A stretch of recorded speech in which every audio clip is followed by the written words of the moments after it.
Emilio Hobble Grace. On board 6. Kia ora koutou. We are live back at the Sun City Darts Club in Nelson in the South Island. Sunny Nelson today. Beautiful day, but we're all inside to watch what's going to play out in this race for the World Cup spot between Ben Robb, Mark Cleaver and John Hurry. It's pretty tight there, but there was a few upsets yesterday. A great performance from Charles, you can see, just practicing now. Jack Shepherd earning his first New Zealand Pro Tour win. Congrats to him. So, a few upsets, a few people weren't expecting in the final. Are we going to see the same today? We've got Wayne McRae up first. Emil Hobble Grace. Stephen Jones. On board 14, Hannah Rimmer and Aaron Couture. On board 15, Steve Higgins. Hope Ipu has got the highest average so far today. Almost averaging 90 through the group stages, followed by Johnny Tatar at 87. Mark Cleaver and McCabe Mill both in the 80s, early 80s.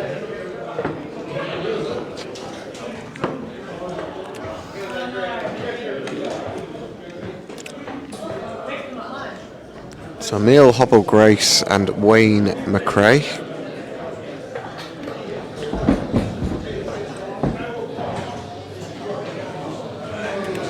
Have a look at the other fixtures. We saw Taylor Tainaki was playing Craig Caldwell. It's a battle of the Kepimana boys. Hope Ipua has Jordan White. Charles Tapu's playing Simon Lancaster.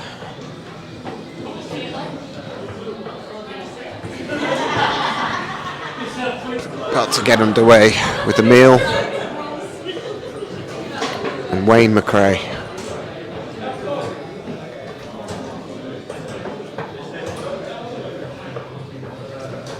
A few less entries today than yesterday, about 8 didn't show up, so I think we had a field about 57. A few groups of 6, a few groups of 5. 2 wins to get through is normally enough.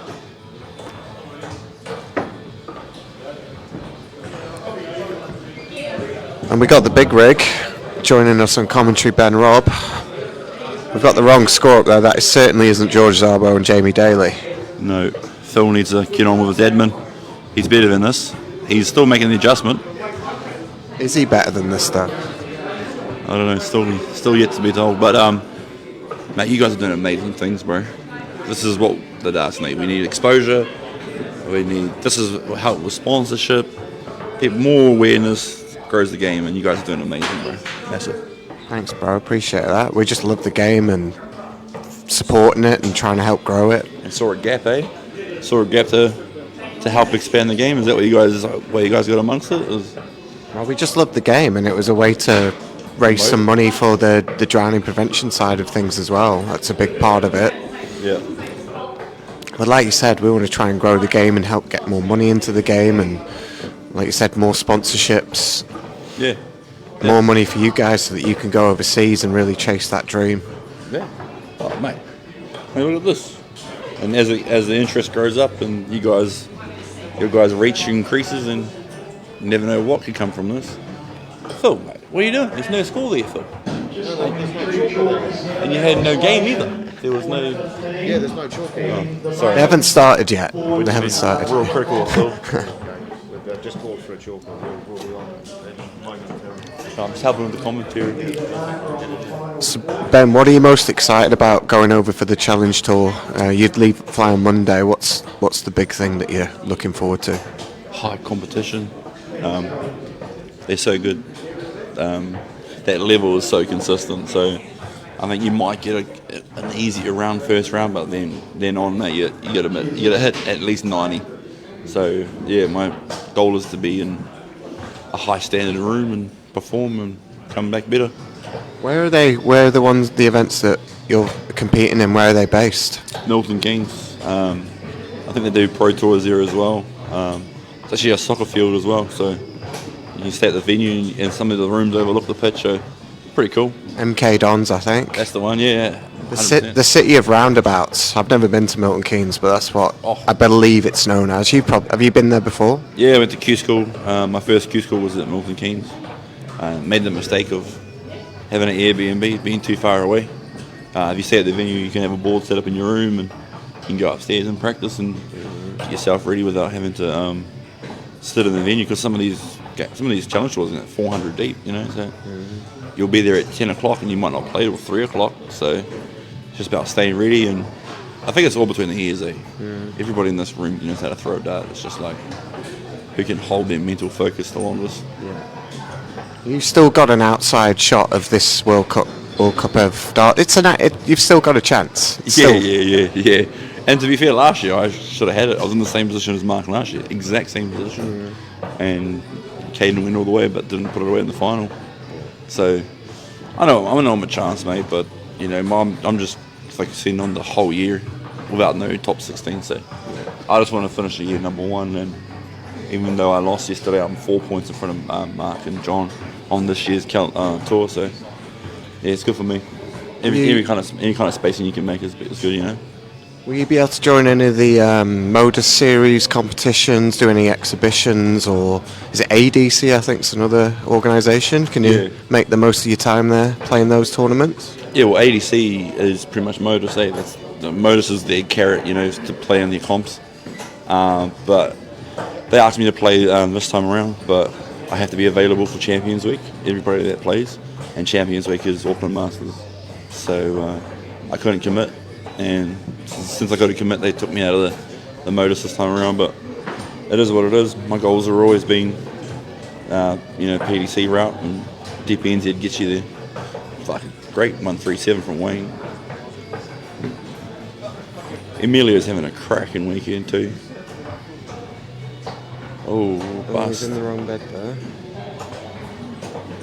Wayne, his first year last year, and he ended in the top 8. So he's confident.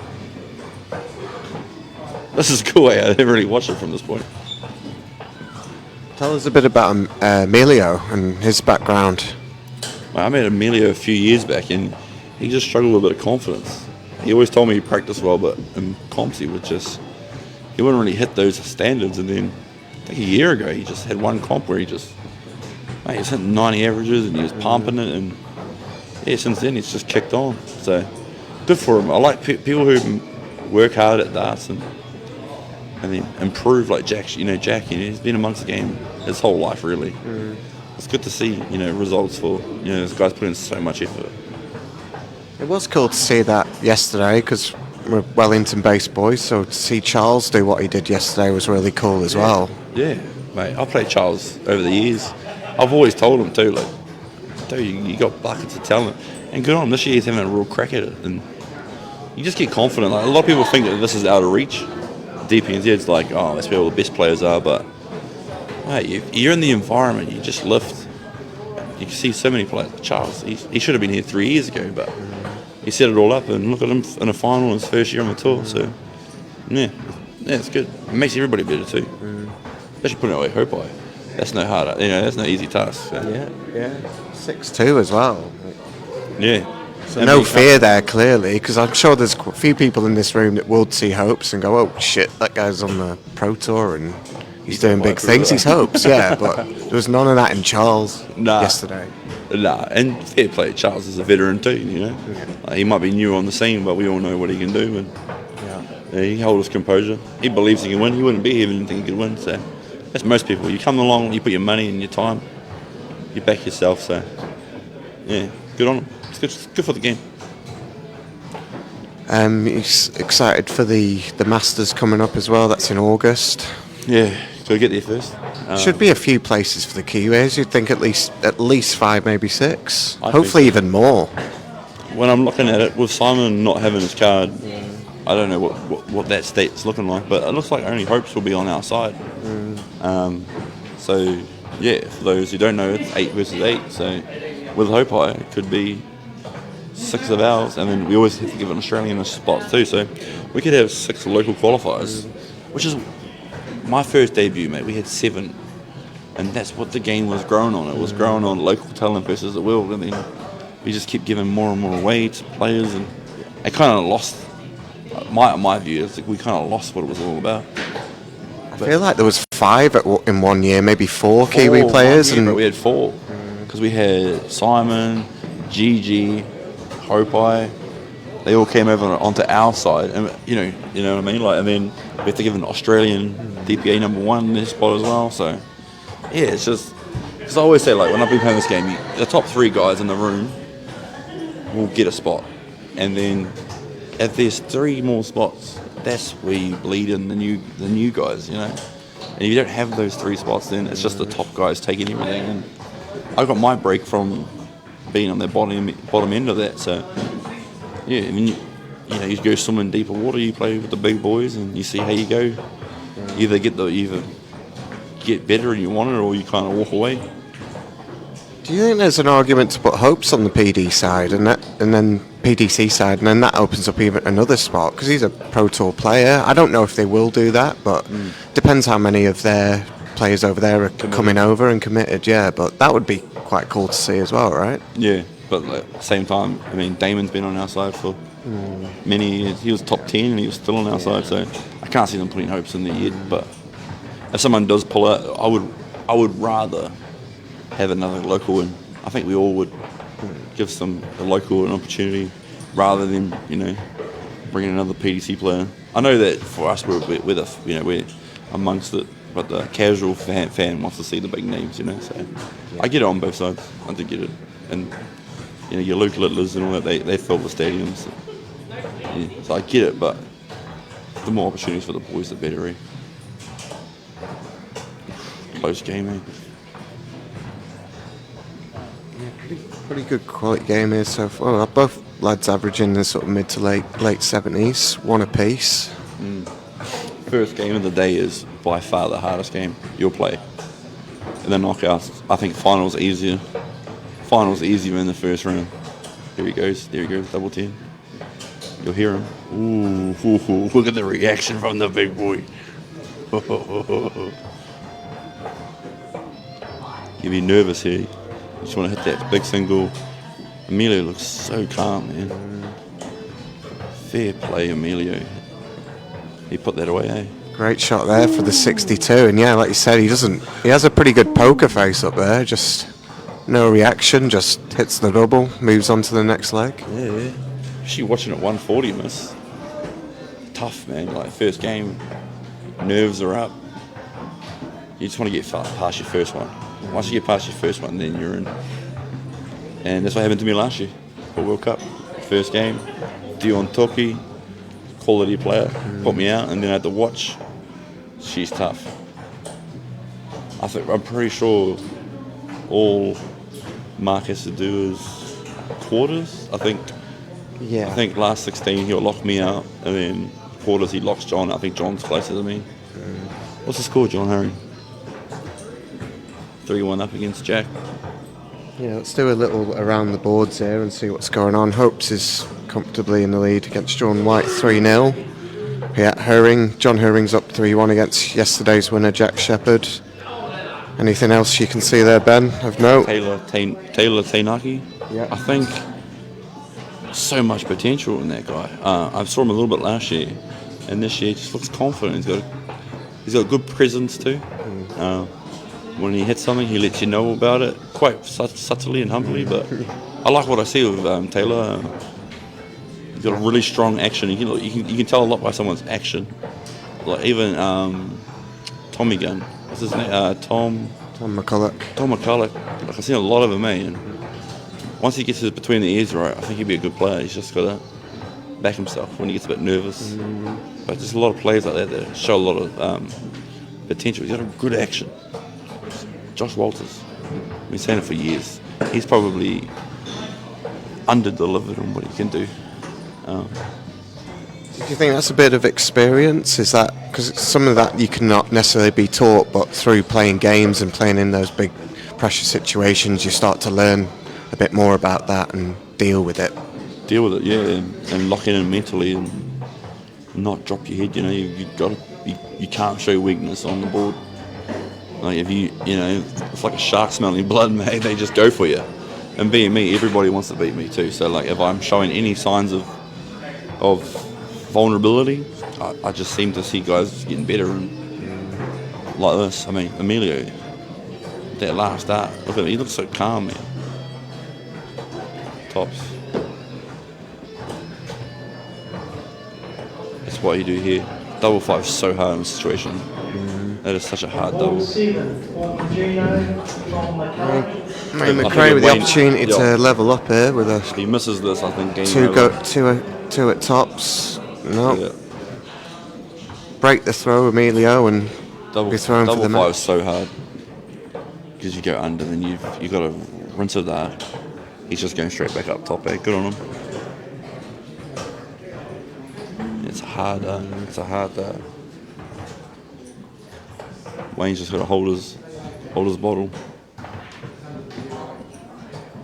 Good marker.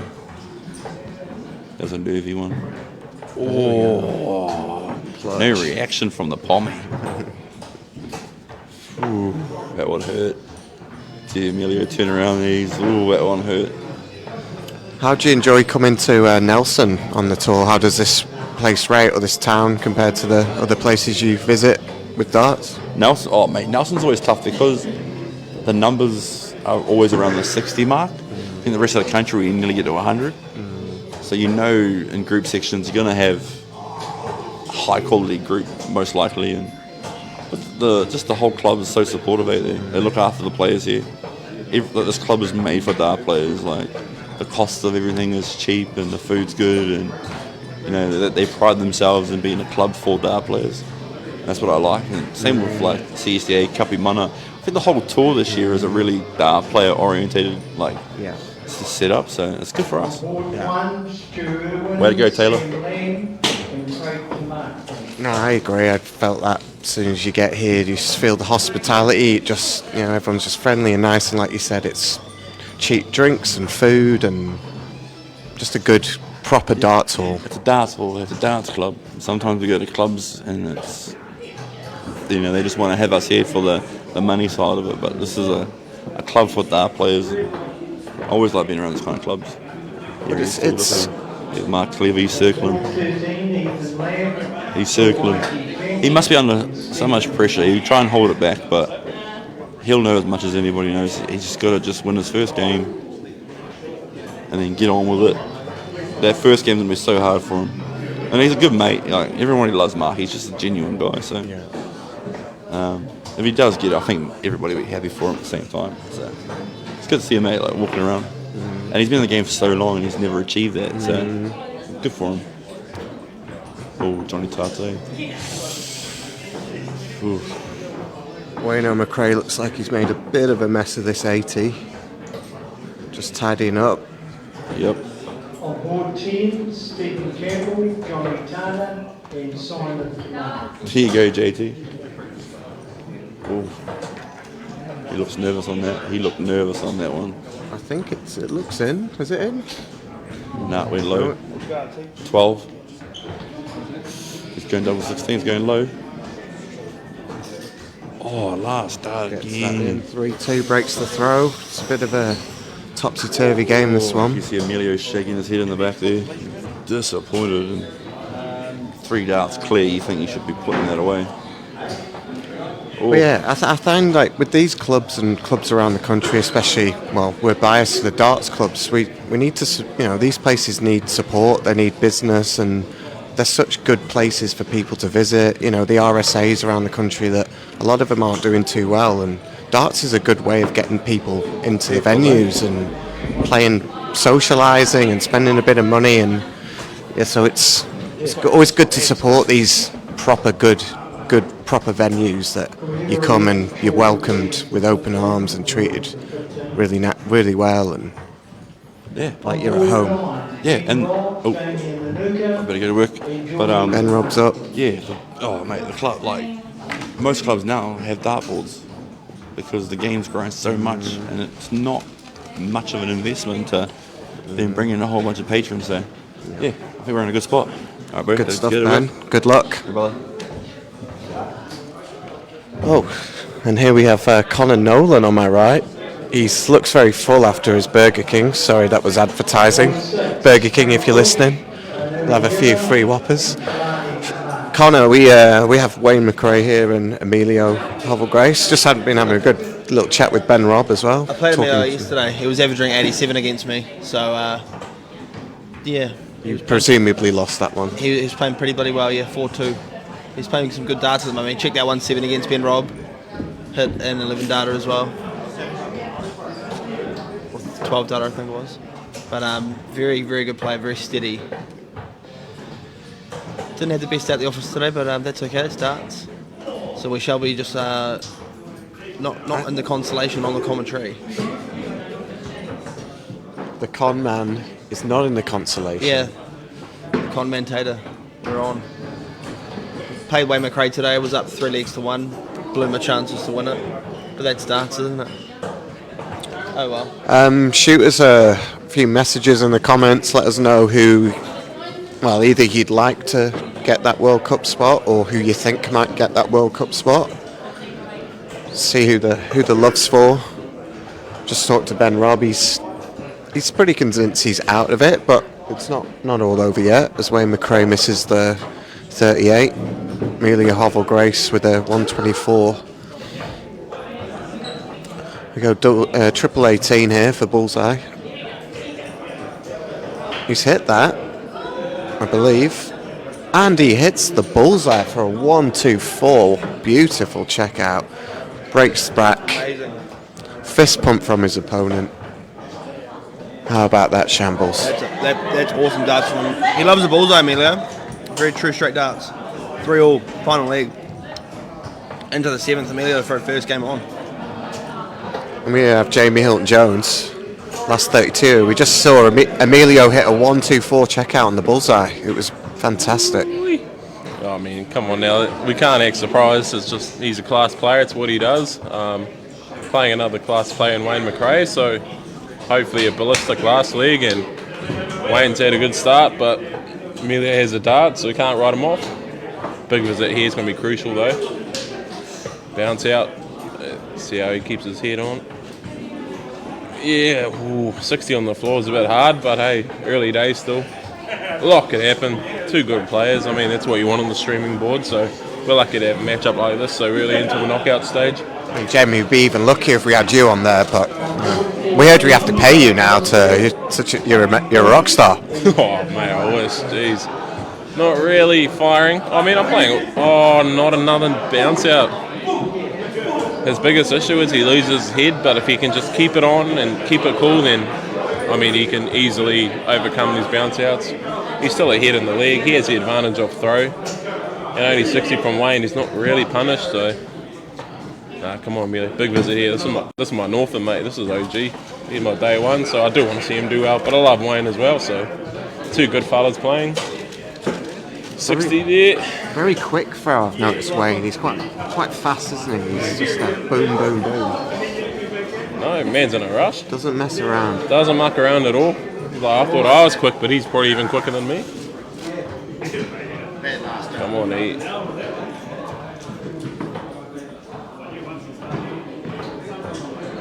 He's going to put a hole in this 1-2-2-1. Yeah, go the ball. Stay it up there, 1-2-1. Every time you see that finish, you feel like you've got a good chance of making it go. Will Wayne apply any pressure? Not really. 1-5-1. Odds are it's 6 from Emilio right now. 6 darts from here. 105. What's he got there? Looks 21, like 84 left. Straight into the 777. 84. That's alright. He's got to feel confident now. See if Wayne can either make it happen or put some pressure on. On board 11, Hayden Smith, It's Aaron not going to Cadillo. happen. Oh, there's a it's catch though. There's a There's catch. Might get Emilio thinking. Another 16. Double 16. Emilio Hovell-Grace. Oh, it's close. Wayne McRae to 88 from take it out Mecca. for a 4-3. Oh my goodness, he's gone the 16s. There's no way. Stephen Jones. That's Paul Matt. He isn't giving himself a chance at the ball there. That is crazy. Yeah, big error there from Wayne McRae. Is Emilio going to punish it? Is it? Yeah, there we go. And it's in. It looked close, but good on you, Emilio. That's awesome, mate. Sometimes when your opponent has a head spin like that where they don't manage a board properly, it puts you off because you're like, what on earth's going on? But nah, that was awesome. Get that first start in. Hopefully a lot of confidence to take forward into the next round. I still haven't played yet. I'm still hanging around. Right, I'm going to warm up. What's that next one? All right, we'll be back very shortly.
Just a reminder about some of the competitions we've got going on.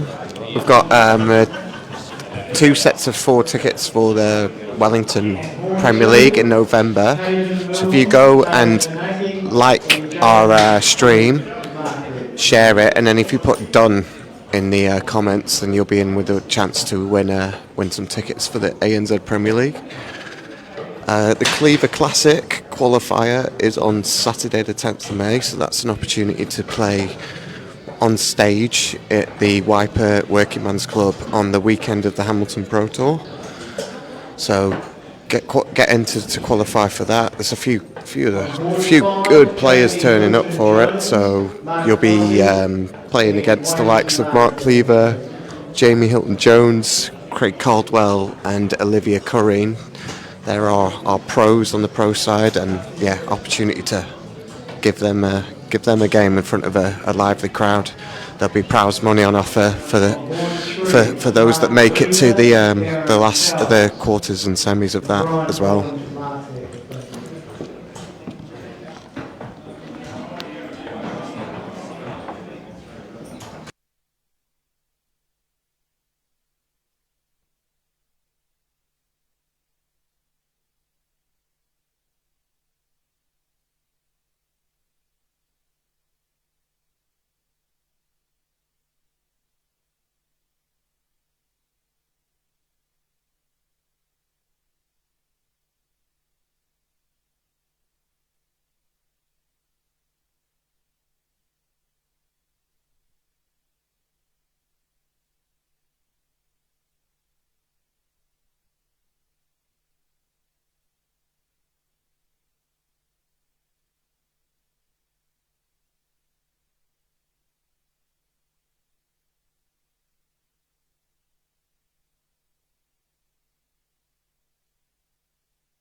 Well, shambles.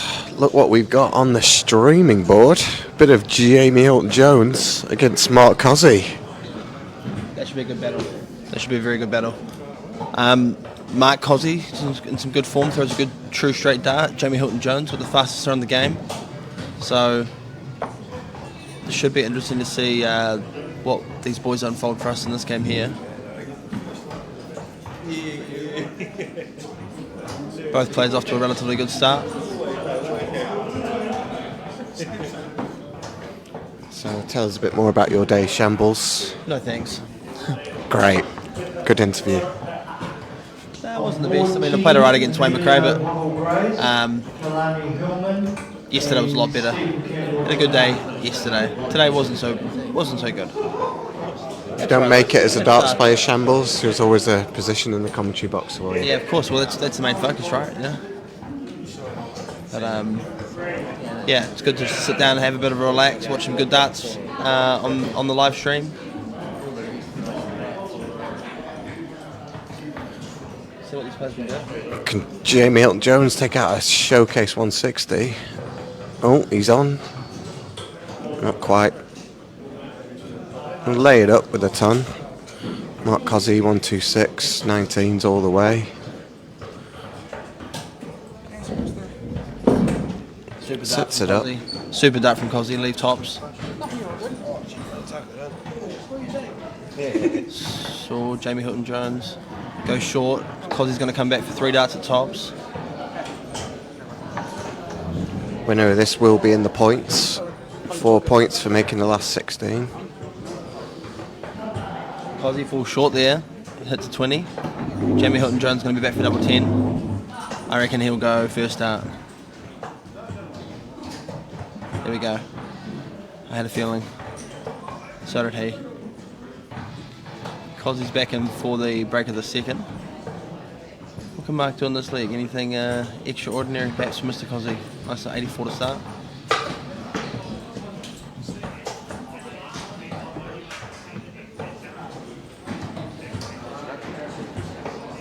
We'll have a look around the boards. Ben Robb is up 3-0 on our very own Damien Unuka, the coach. David Adams, Steve Higgins, 1 apiece. Tom McCulloch up on Paul Meningo. Sam Lang and Stu Ewing on 1 apiece.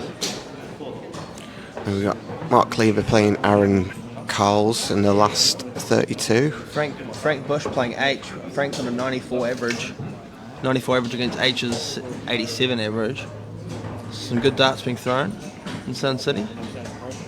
Yeah, Frank's got the highest average by about 34 points at the moment. 35, 36 points. I've seen Frank knocking some fairly decent averages. That guy can play darts.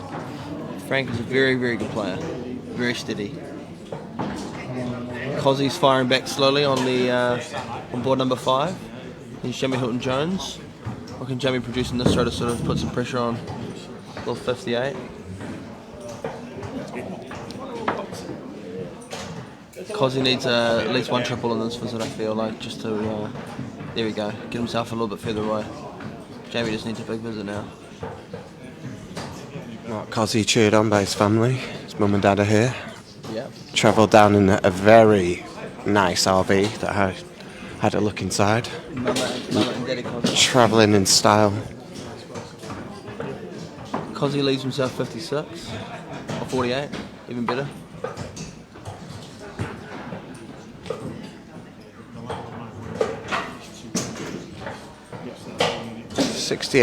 It's 48 for Cozzy. Super 2 first darts. Dart, super second dart from Cozzy.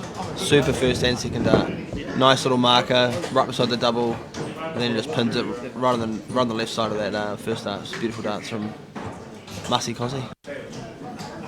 Jamie Hilton-Jones starts at a little 58. And let's see if Mark Cozzy can squeeze a little 140 here, or maybe a possible ton. So 60. Boys are going tit-for-tat on the big block scores. Hilton-Jones finding triple 18 for 93. It's gone quite quiet in here. The music stopped playing. There's a little, you can feel a slight bit of the intensity levels rising. Ben Robb just picked up a victory over Damien Unuka. Ben Robb 4-0. through to the last 16. He needs to go on and win it and hope that the other John Herring and Mark Cleaver go out very early. Tom McCulloch's up 3-1 on Paul Menengo. Tom's averaging 70, which is some good darts. Steve Higgins over David Adams, 2-1. On board 9, John Hurry, Josh Walters, and Damien Tamar. Mark Cozzy throwing some tidy darts. Leaves himself 101. Can Jimmy find a little triple behind that other dart? Leaves himself 94.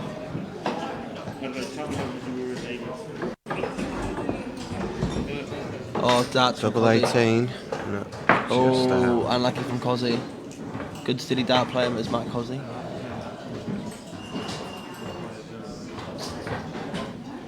Hilton Jones, unfortunately missing that double 18. Leaves himself 56. What can Cozzy do on this double 18? Double 9 now. And he flushes it. Second dart in hand from Cozzy. 2-1, Mark Cozzy over Jamie Hilton Jones. Playing pretty well is Mark Cozzy, just going about his business as he normally does. And he's broken the throw on Jamie there, so Tom McCulloch's just beaten Paul Menengo 4-1 on board number 7. That's a good victory for Tommy Gunn. The Tommy Gunn's still firing, which is good. Tommy Gunn, who represents Capimano. Capimano. What?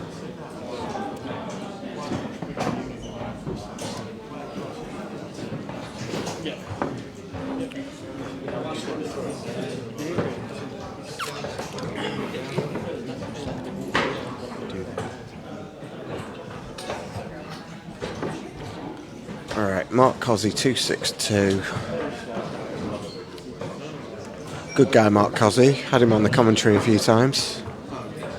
Likes to have a yarn, likes to have a laugh. As does Jamie Hilton Jones.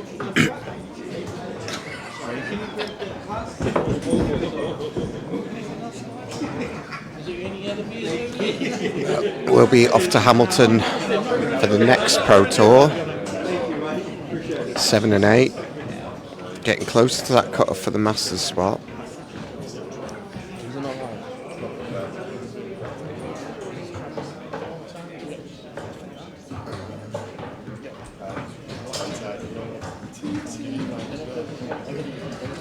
On board 7, Hobart Uber, Tom McCulloch, former Juno Tamar. Mark Cozzy with he just slides into the double 9. Tommy Gunn's taking on Hopes in the next game. Oh, and Jamie Hilton Jones with a 158 checkout. That's a big one. Jamie Hilton Jones with a massive wah. That's awesome, Jamie. Well done, bro. Good darts. Great checkout. 158. He's pumped now.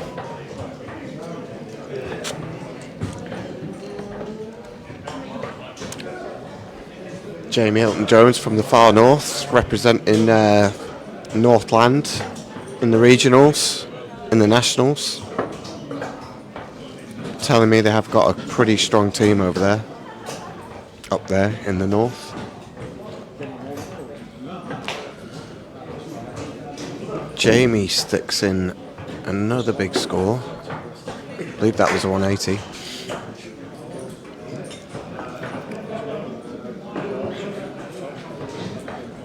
Jamie's fired up after that 158. Leaves himself a 164. Does he fancy another massive ton plus finish? He's got time.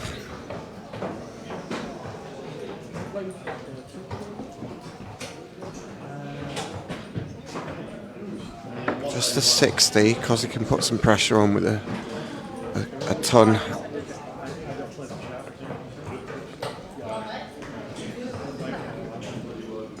It slips into the 5, so Jamie with a 104 can't quite hit that triple 20. Mark Cozzy can't finish 171. I believe Shambles. Only I can. Exactly.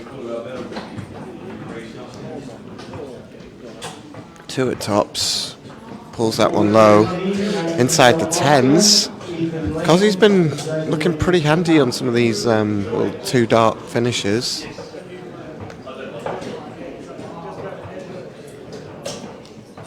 He hits the triple 18 for double 10. It's no good. Jamie's back for 10. He's going to split it off the barrel there, and that's a great last dart. Use the marker. Yeah, Easy awesome as from that. Jamie. He's a very aggressive dart player, and he it pays off in those moments like that when he needs a double. Just stays cool, calm, relaxed, and then just lets us hear it when he gets it. Great darts.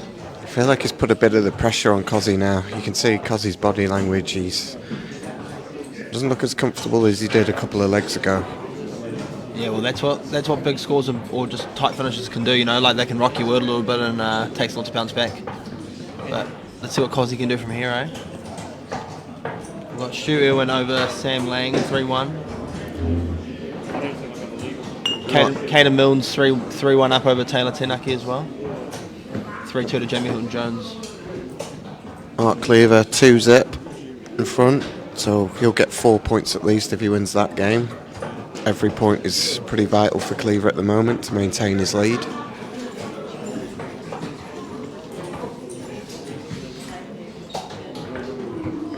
It's going to be a race from 300 for these two, I reckon. A race from 300. Not a great leg from either one in this one.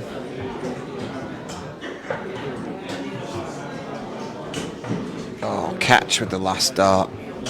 Jamie Hilton-Jones. Leaves himself 200. What can Cozzy muster up here? 1-3-4 perhaps? Yes. Super darts from Mark Cozzy.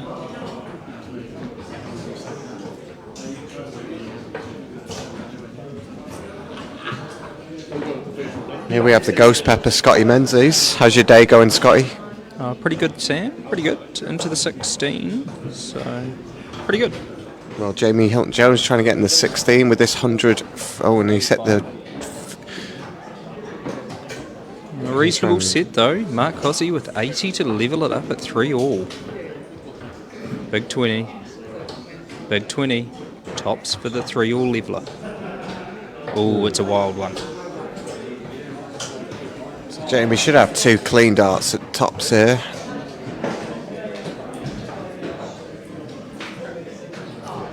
Oh. Goes back, resets.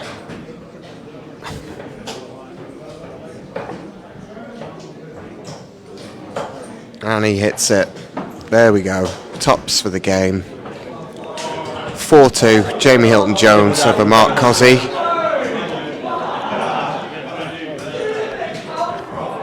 We'll be back for the next game, which will be most likely the last 16 tie.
Just here with Jamie Hilton-Jones after that 4-2 victory over Mark Cozzy.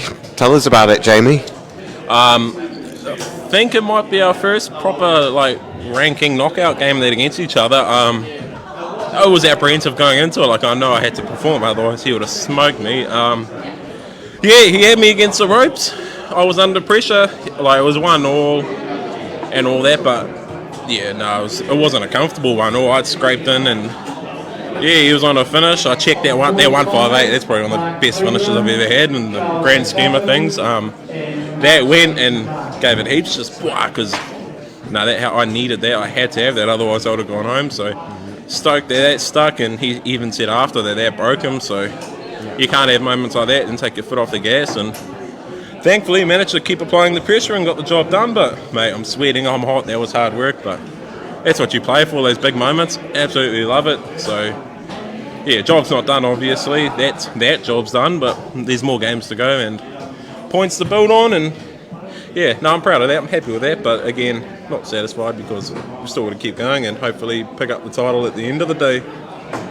Yeah, no, I definitely saw his shoulders slump a bit when you hit that 158. That just changed the course of the game, didn't it?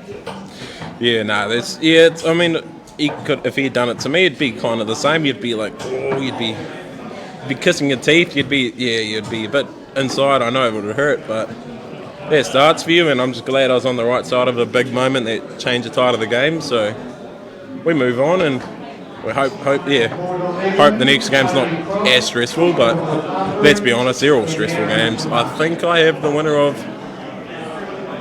It's over. I think must be Steve Hanley now. Again, I know. Can't see that one. I know him well, and we've talked a lot, but I've never actually played him properly, so yeah, it should be sweet, hopefully. But Looks like Steve Hanley beat Hippie, I believe, was it? Yeah, it looks like it. Because I was going to say I played the winner of Steve or Hippie, but then Steve turned around and shook his hand, and Frankie and H, last league shootout. That's exciting. Yeah, Frank Bush and Hira Hanui are 3 each in a battle in the last 32. Emilio's through 4-zip. We'll be back shortly for the next game on the streaming board.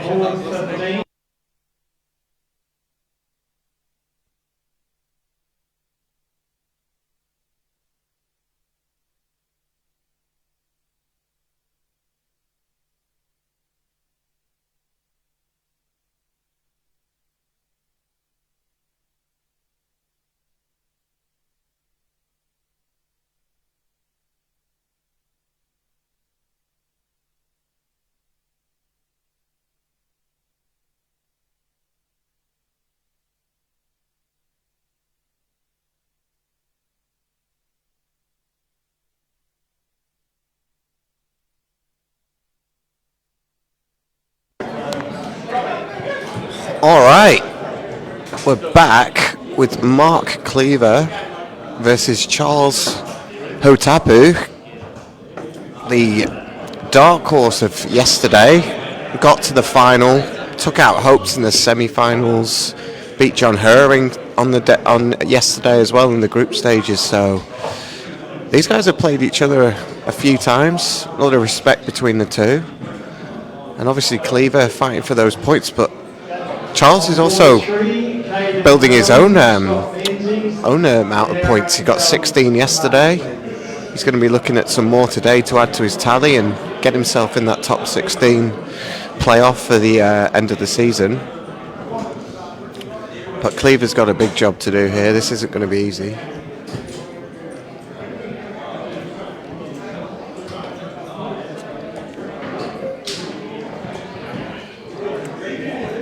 Cleaver's already got 4 points locked in.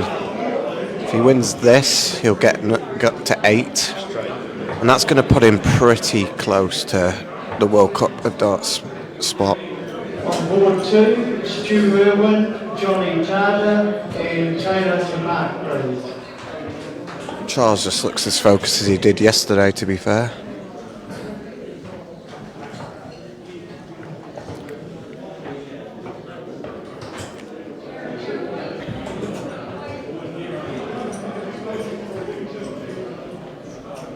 Cleaver always looks focused.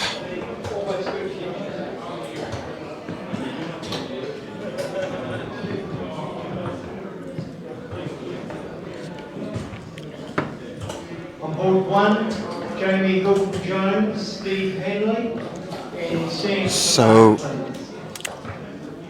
John Herring and Josh Walters, last 16. John Herring's up 2-1. Hopai Puha's up 3-0 against Tommy Gunn McCulloch in another last 16 tie.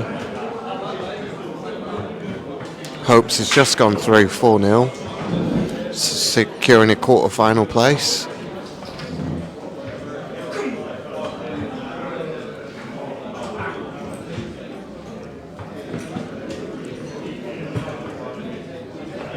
Charles way back in this leg, not playing his best starts in this first leg of the game. There's a 140. That's just as I say that, that's commentator's curse. Shout out to the drifters, shout out to everyone that's watching Charles. I'm sure there's a few of you tuning in again. Got some hoping for him to match, even beat the result from yesterday. He's got that confidence and he's definitely got the skill, as we all know. And he's certainly not afraid of anyone.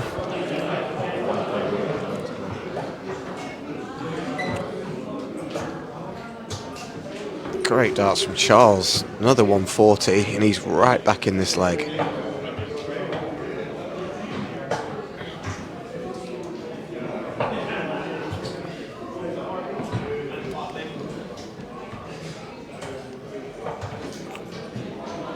So Charles will be back for a 115.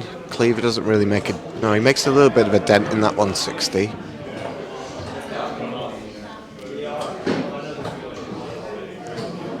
Go down for triple 19. Will leave himself double 19. Hits it, double 19. Oh, he's just inside there. Good effort. At this level, you may expect Cleaver to clean this up.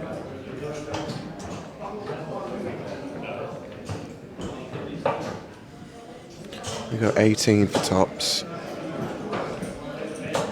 Tops. Hold throw. He's outside. Charles with the chance here. The Mamba spirit. Double 8.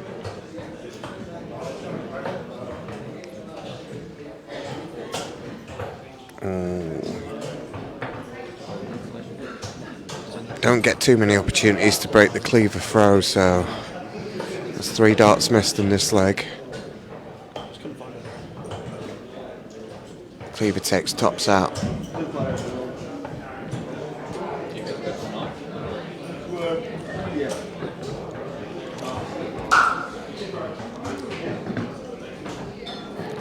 Shout out to Safari Sports and Matt, Safari Sports, with Cleaver's primary sponsors.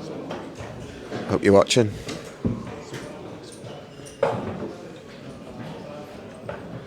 Looking forward to the Cleaver Classic. Mentioned before, but get your tickets for the qualifier, which is on the 10th of May at Wiper Working Man's Club. And then the exhibition will be on the 22nd of May, the Friday. Just check that actually, but the Friday before the Hamilton Darts Pro Tour Series. So 23rd of May is that one. So get along, come down to the club, come and watch some games. The games will be called. There'll be walk-ons, music. Should be a good night. We'll be streaming it too.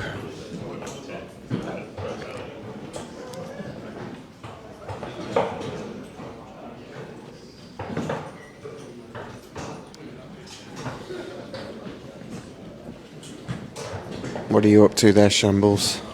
Just checking out some of the players. We've still got Josh Walters and John Herring. John Herring's on 82 average. Walters on 81 average, 3-2 to Herring, which is pretty cool. And then a lot of the games are sort of around 1 first, second leg. And so a little bit hard to say. Scott Menzies taking on Caden Milne. Should be a good battle. Tatar against Stu Ewing. Hilton Jones against Steve Hanley. Ben Robb against Age. Yeah, all the familiar faces are still in the competition. I don't see any big names gone out so far, Connor.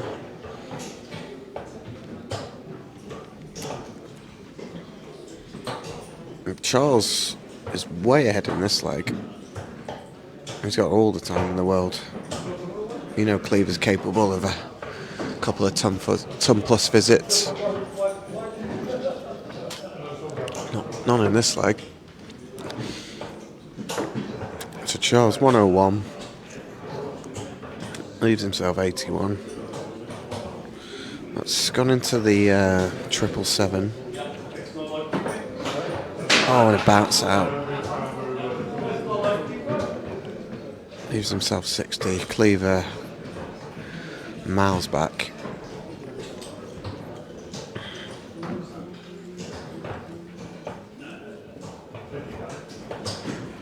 Charles will just want to take this 60 out. 2 darts. Nice and easy. It's not a mess around. Move over a little bit. Double 10, the Luke Littler favourite. He's wide of that. He's going to be back though.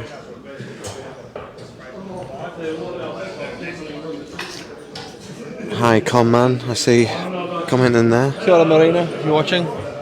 You're the fan club, the Conman club. Is there a club? Exactly right. Is there a fan club? No, it's it's an organic growth, Organic, you know. yeah. Yeah, exactly. How can I join this club? You're already in it. I'm in it. You don't even know. I'm the president. Yeah, you don't even know it. Charles looking to go one all up, 1 all up. and he does. He's 1 all up. It's 1 each. Charles averaging 81. Cleaver just a meagre 69 at this stage. I like the longer format games suit Cleaver. He often grows into the games. He can be sometimes a slow starter. Saw that at the Capital Darts Clash, playing against Caleb Pope. Shout out to Caleb Pope, the great, in Hastings, I believe, this weekend.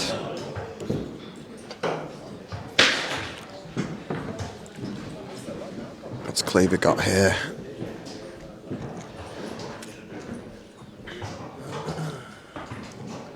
Beautiful day in Nelson.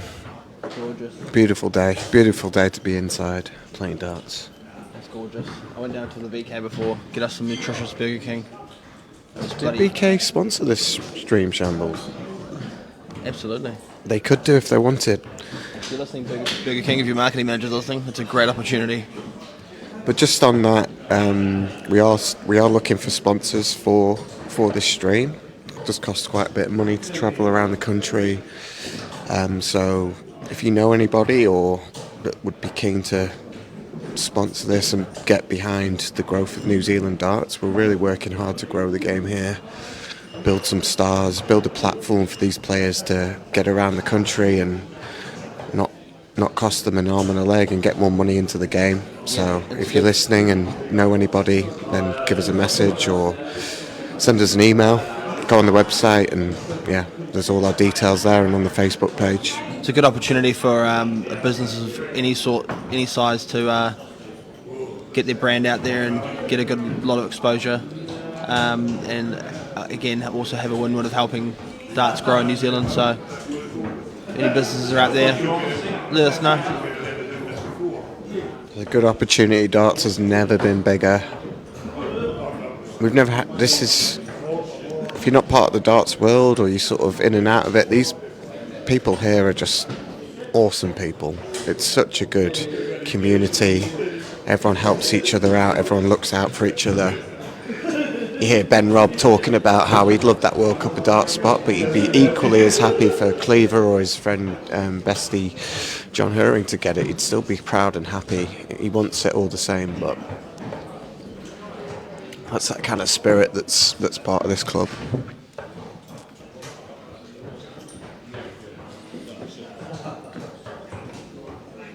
Charles looking to leave a finish from 260, and he will do.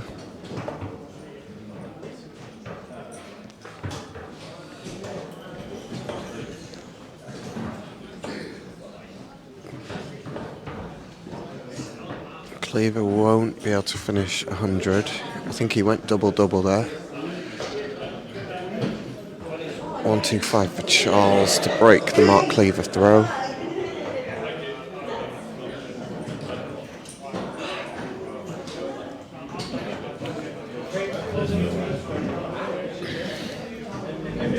He won't do it.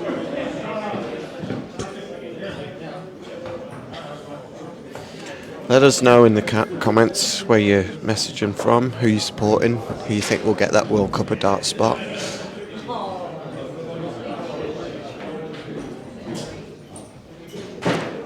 Cleaver, maybe potentially a bit nervous here. There's a lot on the line. He needs to win this game. Otherwise, it's going to be a nervy wait as he watches the others in the quarters and semis.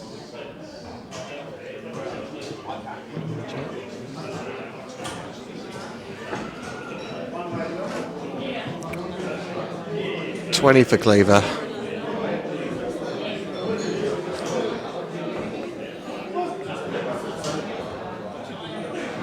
No, he's not. He's just not on it in this game, and he misses the 5-5.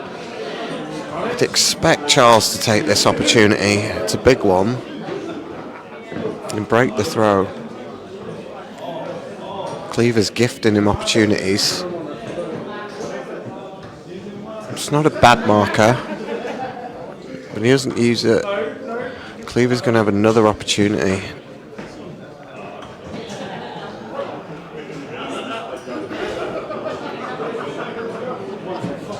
It's just on the wire. Can he deflect off that barrel? That's just on the wire as well. No, I don't know if that lie was amazing.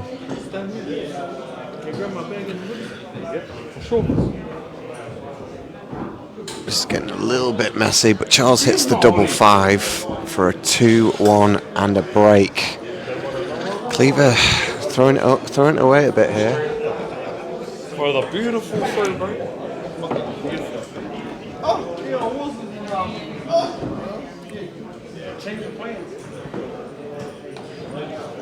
Yeah, this will not be ideal if Mark Cleaver goes out. He's only got 4 points, so he can still be caught.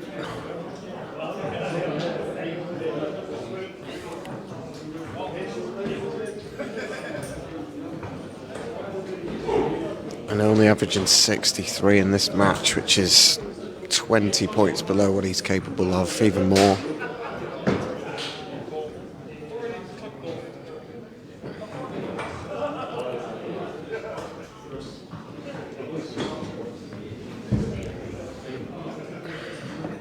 Cleaver needs to pull something out here.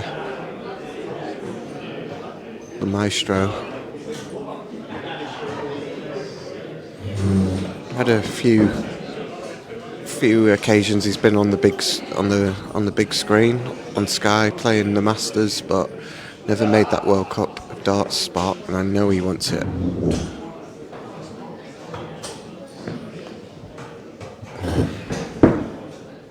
you want to talk?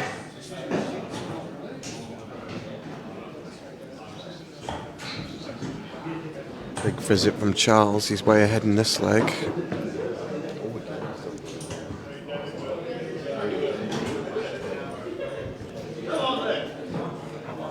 Cleaver's not going to leave a finish. So Charles has 6 darts from 179. Not so much pressure from Cleaver.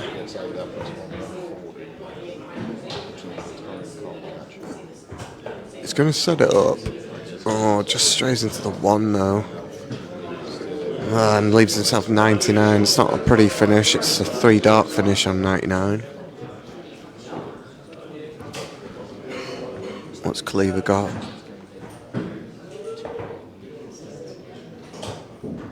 Well, there's not much pressure there, so Charles with a 99.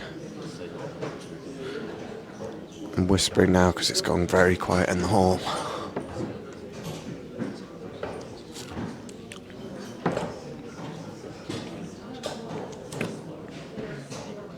Cleaver will be back for 136. I think he's going to need to take this out. Otherwise, he's in a whole heap of trouble.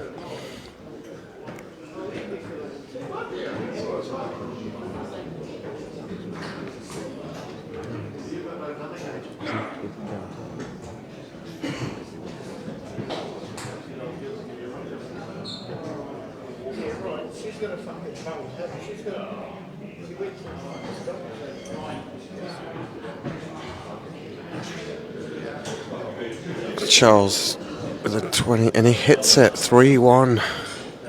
So if Mark wins this game, which it's not looking likely at the moment, he will be guaranteed that World Cup spot.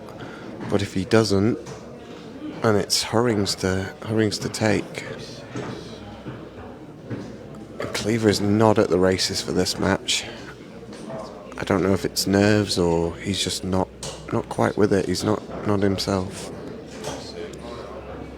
But it will get him enough points if he can win, but he needs to win the next 3 legs. He needs to hold his throw, he needs to break Charles, and then he needs to hold his throw again.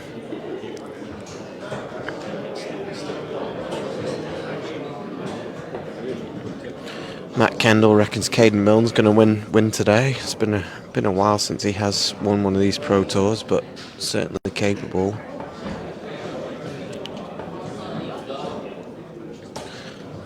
Marina reckons Ben will win it. But Charles just great visit there with the 140. I feel like Cleaver needs some kind of big visit, big finish to really kick himself into gear.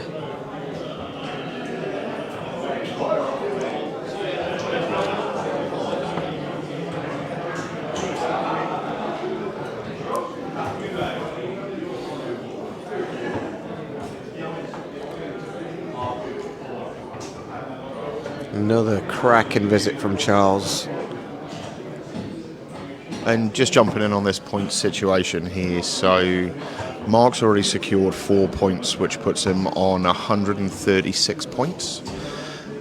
John Hurring's backing him up with 120 at the minute. So if Mark was to go out in this one, which there's still time to go, then we could be looking at a tie.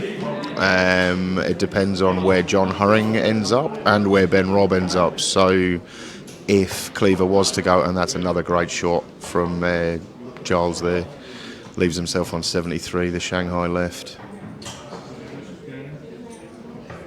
Looks good. Looks good.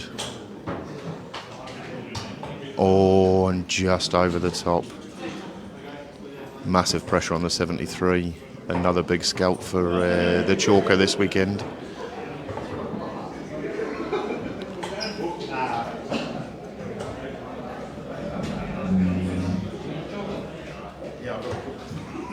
Tops. Looks like that was just over. Gives Mark another shot at it. Got to go. And there it is. He keeps himself alive. That's an important leg there. So back to the point situation. So if Mark was to go out in this one, and then either John Hurring and Ben Robb to make the finals, that could potentially put them all on 136 points. If John Hurring wins that final, John Hurring would actually claim the World Cup spot and pip it at the last moment, which would be darting drama at its best. And if Ben and John Hurring both made the final and Ben won that final, that would put them all on the same. Oh, a lovely 140 there from Cleaver. It looks like, 100, sorry. He needs to knuckle in now, really put his head down and secure those 8 points. Again, if he wins this one, that will be Mark Cleaver joining Hopai Puha as the New Zealand representatives for the PDC World Cup.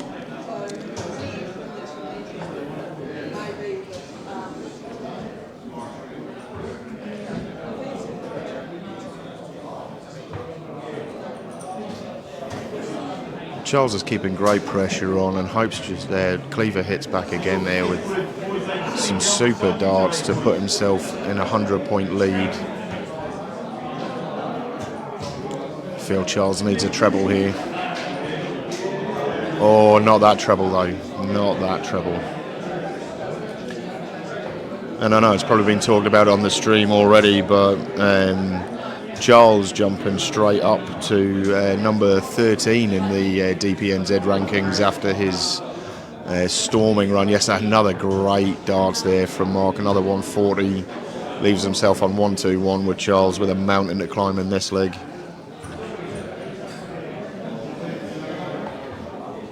A great run yesterday. Could be a 180. Oh, that was an important set of darts, that. Still not on a finish. Can Cleaver put it to bed? 101 left.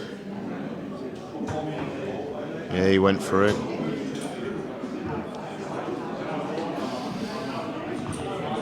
Got time though with Charles on a bogey 165. There's a few people stuck around for this. There's a lot of interest in this game. A lot of people watching. 50 odd on the stream. Thanks for joining. As Charles just puts in a 41. Cleaver 66 to take it to a decider, and he'll have the throw. It's in. Looks like it's in. And he hits it. 3 each. This is classic Cleaver. He looked down and out, and now he's back in it, and he's throwing for the match. Yeah, always a solid player. Always looks. He's never dealt with a game. We've seen him in this position so many times where it looks like he's about to go out 4-1, and then he just digs in, finds those trebles, and gets the double quick. And there he is again, straight back into the treble bed. Oh, it was close. Not an ideal last start, but be looking for a nice 15 darter here to just wrap it up, put himself in that World Cup spot. But it's nervy, certainly nervy.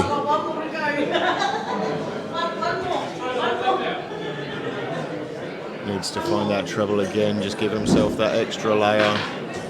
He knows where it is. That's a slippy dart.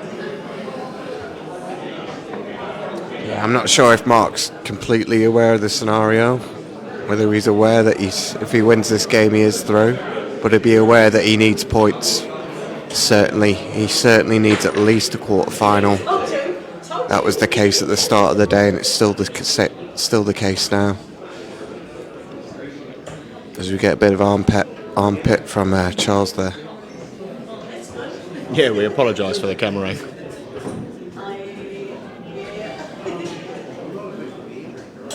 Oh, and Cleaver it's not a great leg from Cleaver, that's for sure. But neither is it from Charles, so it's not mattering too much, these 45 visits. It won't be long before one of them pings one of those big trebles, and then it will be back on again.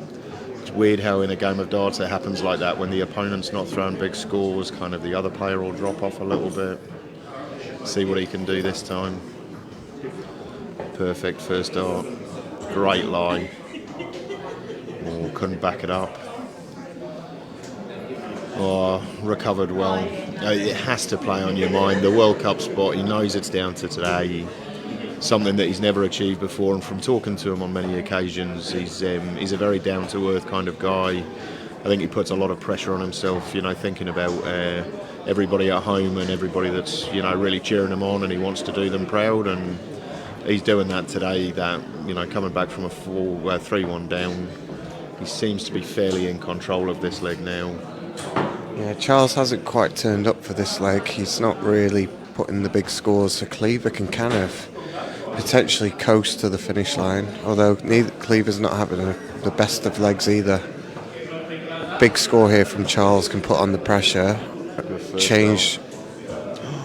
Could it be a 180? Another 180 on the stream. Oh, he pops it in the 40. 140, good darts. 6 darts for Cleaver. He'll just look to hopefully set this up. He's gone the 19th route. He'll stay down there. Now he's looking at triple 20 most likely, and he hits it. It's a great last start. Leaves himself the 2 darter. All Charles can do is put on some pressure.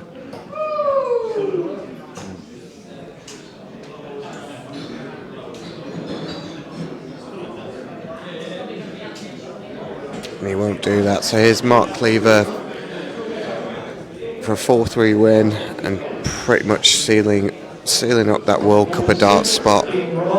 Double 16. And there it is. So that looks to be it. Mark Cleaver will play with Hope Aipua at the World Cup of Darts in June. Congrats to Mark Cleaver. We'll get an interview with him. Yeah, so we'll just run over and grab a quick interview with Mark. That was a great win. 4-1 down. And 3-1 down. Came back to win 4-1. Hey Mark. Grab a quick interview. Fuck, really? Yeah. Okay, straight after. Let's get you. Oh, where are we? I think we're here. Well played. How was that game? I mean, at 3-1 down, what was going through your head? Just mixed emotions. Yeah, the boy. Well done, boy. Big bottle. Mark Lever. The pressure. Well done, Mark Lever. You get realise how much the pressure on that game. Yeah. It was like I knew what was at stake, and man, if you want to play pressure darts, try that. Yeah. Man, that was just like. Yeah. So were you thinking about it heaps? Not really. I started losing my way, my throw, and everything. I just said, come on, mate, you don't play like this. Just pull yourself back together, and then I started really trying to focus. Yeah. And I tried to push everything out. Far out. Congratulations, a World Cup spot. I mean, what does that mean to you? Like, you've wanted this for so long. Like, what does it mean? You got no idea. It's not only for me, but for my parents, my fans out there, Te Amutu lot. It's just. I haven't sunk it in yet, tell the truth. No, I can't imagine it'll take a little while, mate. So, look, I won't keep you too long. No, it's all good. I'll let you go and meet your new double partners on the world stage. I didn't actually tell the truth. Playing that game there, I wasn't sure where we were at with the stats and all the rest of it. And someone just said, "Mate, you need this for the World Cup spot." And I was like, "Oh, mate, just put more pressure on me." Yeah, we thought we'd keep that from you until the game. Now, well played, mate. Congratulations. Awesome. I'm so happy for you. Awesome. We're all Thank so you, happy guys. for you. I'm Go and represent. I'm blown away, really, tell the truth. So. Yeah, outstanding. Well done. Awesome, mate. Thank you.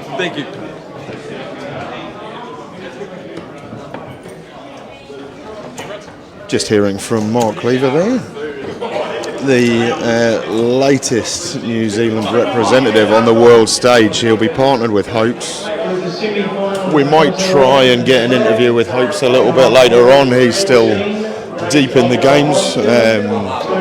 However, darting drama today, and from Drowning Prevention Darts point of view, we could not be happier that Mark Cleaver has made it. Can't wait to see him in that New Zealand top and representing us on the world stage. We'll be back with our next game. We're just waiting to see which game will be up on the stream next, but we'll be back very shortly. Remember, please like and share the page and follow our YouTube channel to go in the draw to win one of 2 sets of tickets for you and 3 mates to go to the ANZ Premier League, which is on the screen right now on the 8th of November at the TSB Arena in Wellington. Massive opportunity to grow the game of darts. And don't forget also, there is an opportunity to teach your child to swim and learn the basics of swimming and water safety for absolutely free for the lifetime of the membership.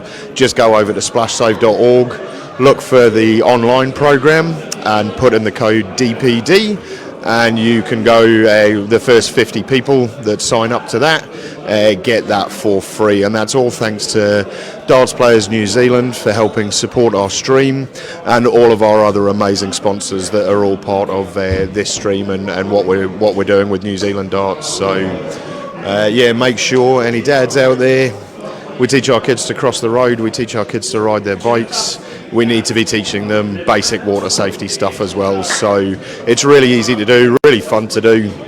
Get in amongst it, and we will be back shortly.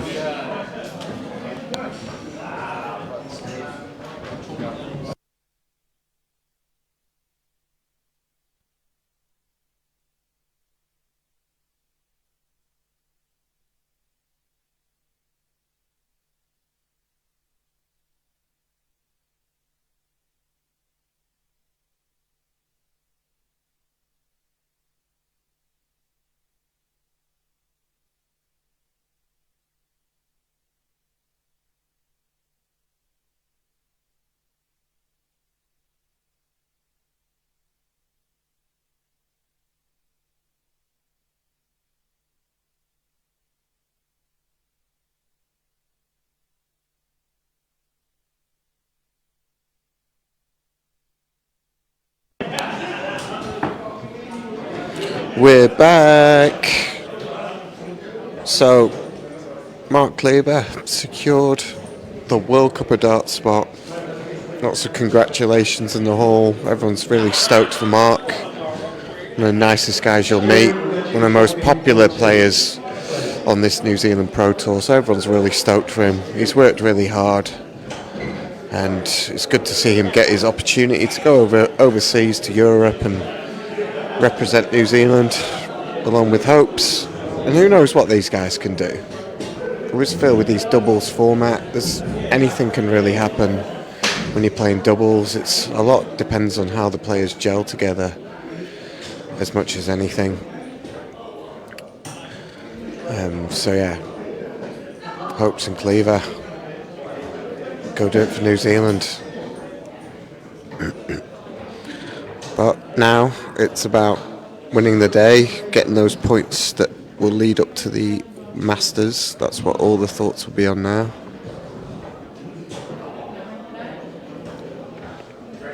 Johnny Tata, that's one of his goals for this season. One of his first goals is to make that Masters stage. He's been up there a few times already. He's won on that stage already. Beat Peter Wright, almost took out Rob Cross. Played Luke Littler last year, only went down 6-3. Gave a good account of himself, had a big check out. I think it was a 1-6-7 in that game. Johnny can play on that big stage. He doesn't get too nervous. Gets up there, throws his darts. Means business.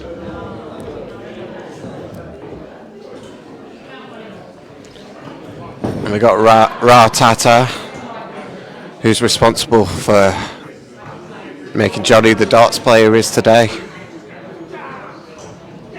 How do you fancy his chances, Ra? Oh, he's suddenly gone quiet. Is Johnny, he's going to fill it up? Not quite.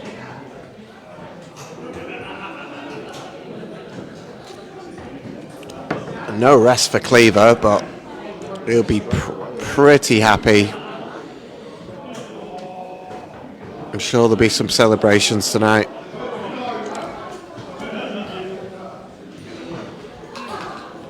Oh, as Johnny takes out a 1-2-7 on the double eight.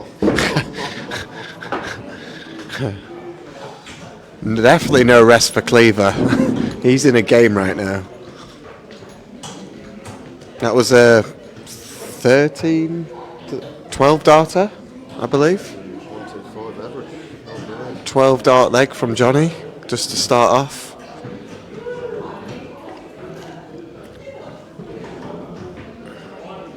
Two great players. Cleaver also on the stage last year. Played Dimitri Vandenberg, gave us some dance moves. The crowd were loving it.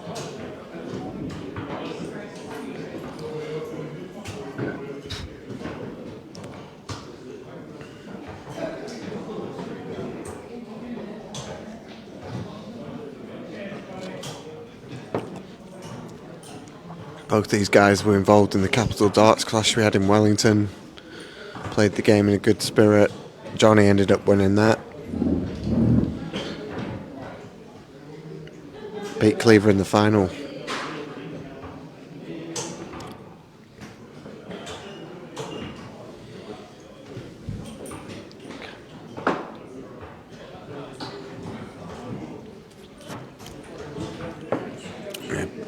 Quiet in here now. The place is emptying out.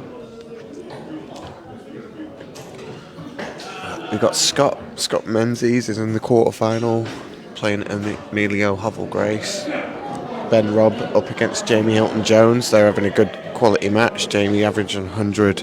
He's 2-1 up. And it's Hope Aipua against John Herring. We're about to get started. Some good players. Good to see that either Scott Menzies or Emilio will be making the semi-finals. They're always knocking on the door in the last 16, last 8. Been playing some great darts today.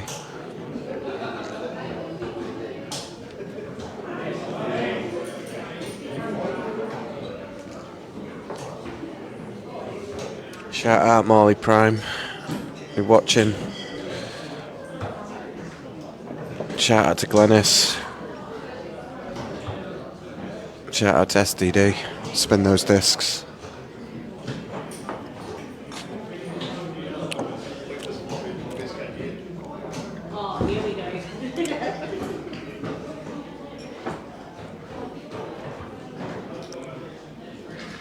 Johnny and a bogey. It's a solid Tom.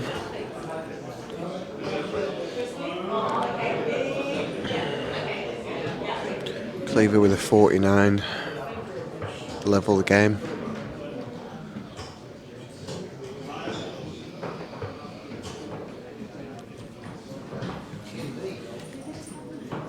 He hits it's one each. First to 5 legs now, we're in the quarterfinals.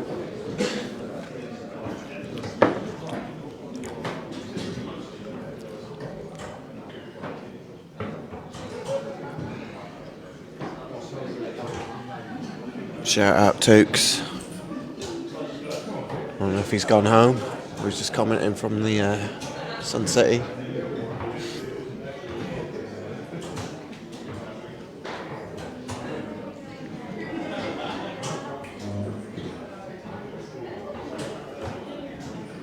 Oh, bounce out on the triple. That's 60 points on the floor.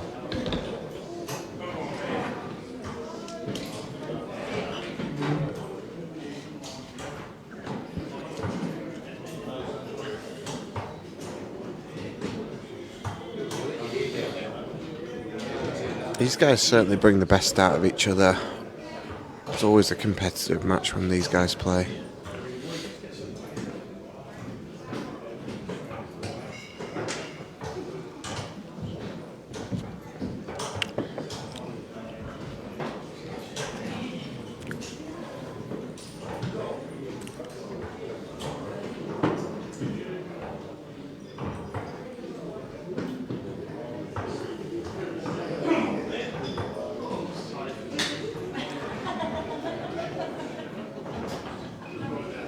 Cleaver fills it up. That was a 140.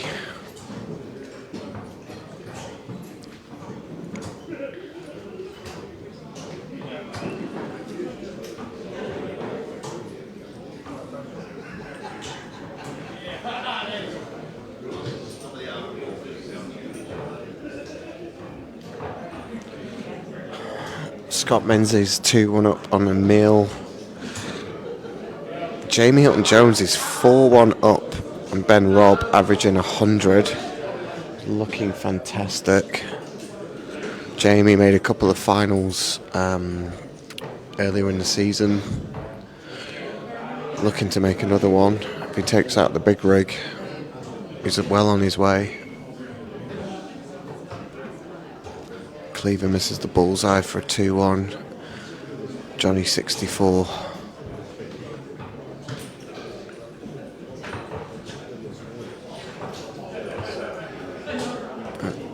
Looks like he's straight into the 8 there.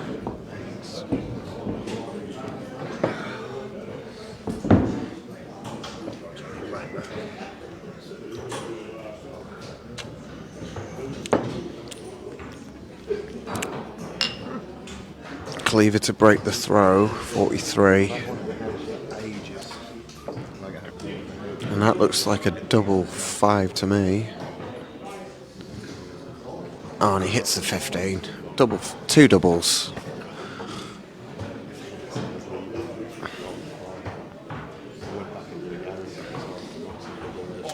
Two, 1 and a break of throw.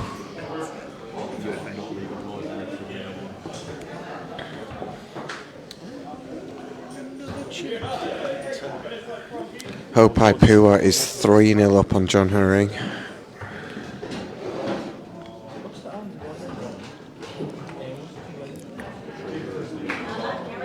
Scott Menzies is levelled with Emilio.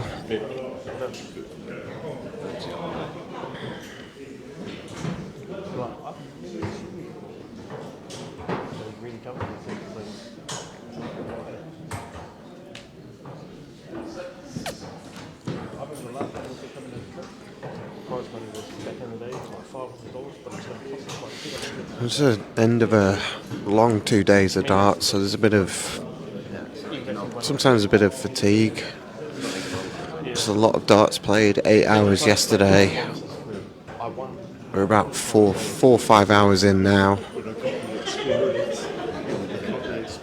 Do need some stamina for these days. You need to be able to keep up and keep at it, and especially getting to the latter stages of the knockouts and you're playing top players. You need to keep your concentration, keep your spirit up, keep up your energy. Johnny waxing a ton.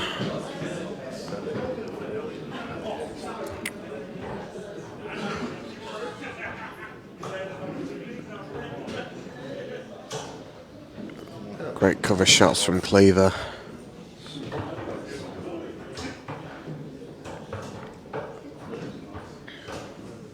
Johnny.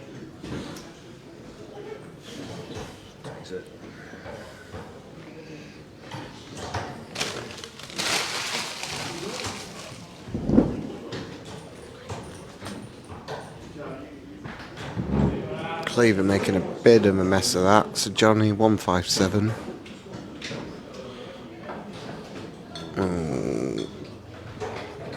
Can he lay it up? Yeah, he does.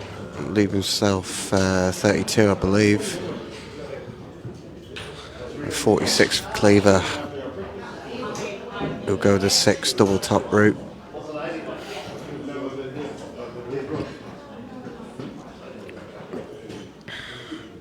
One dot. Johnny will be back.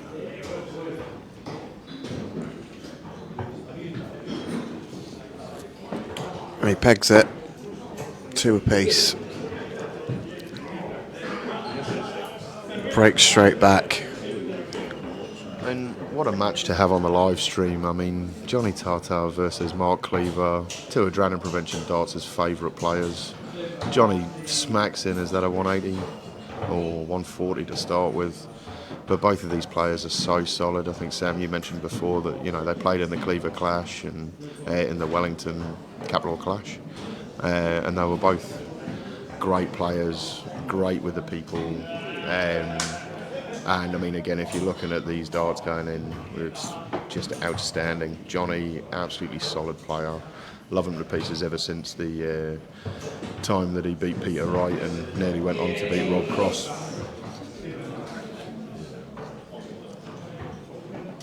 Oh, that's lovely darts again.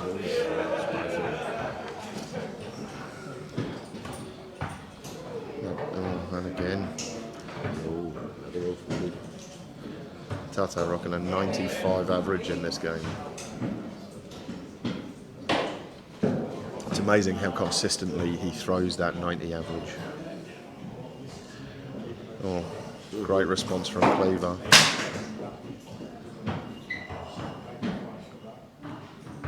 Oh, and they are just not going. He's missed the double 12 a couple of times for the 9 darter, but there was no missing it there.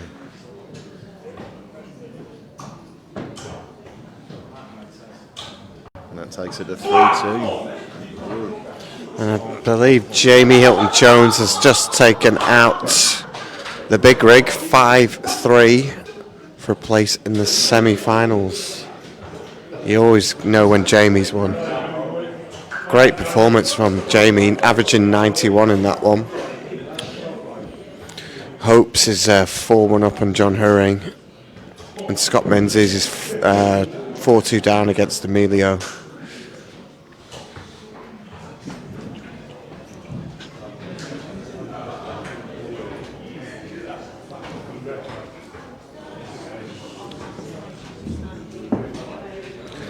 Alright, what do we got here? Mark Cleaver. Down 3-2. Got the throw.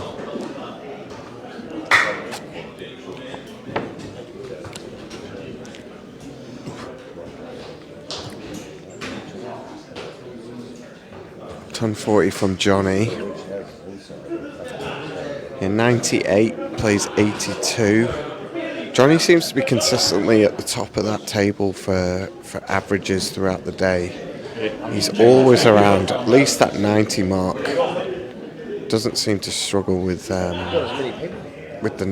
90 averages. It seems to be about his level, and he can sort of crack out a ton plus average when he needs to as well.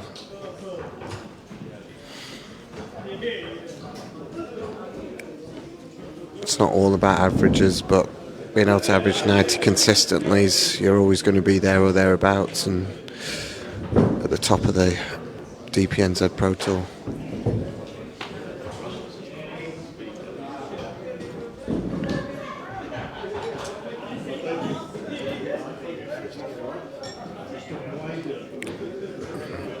.180 would be nice here, but that's not going to be on now.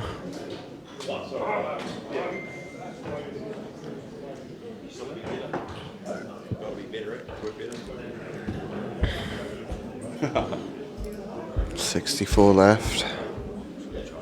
Let's set this up.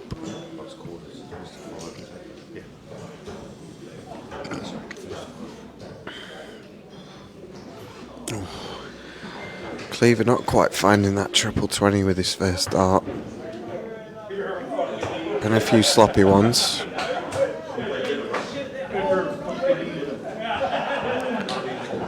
JT for 32. Hits it. That's a breaker throw. And he'll throw for the match. Taking it all in his stride.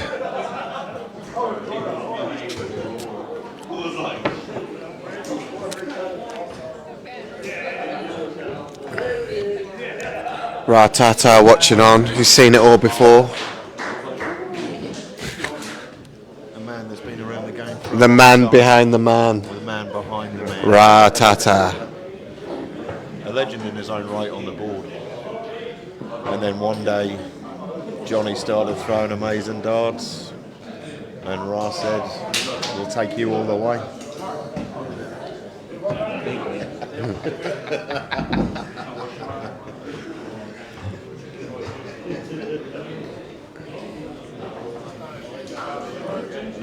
No pressure from Cleaver there. Johnny looks like he's got this. Bit stray, but he's still in control of the leg.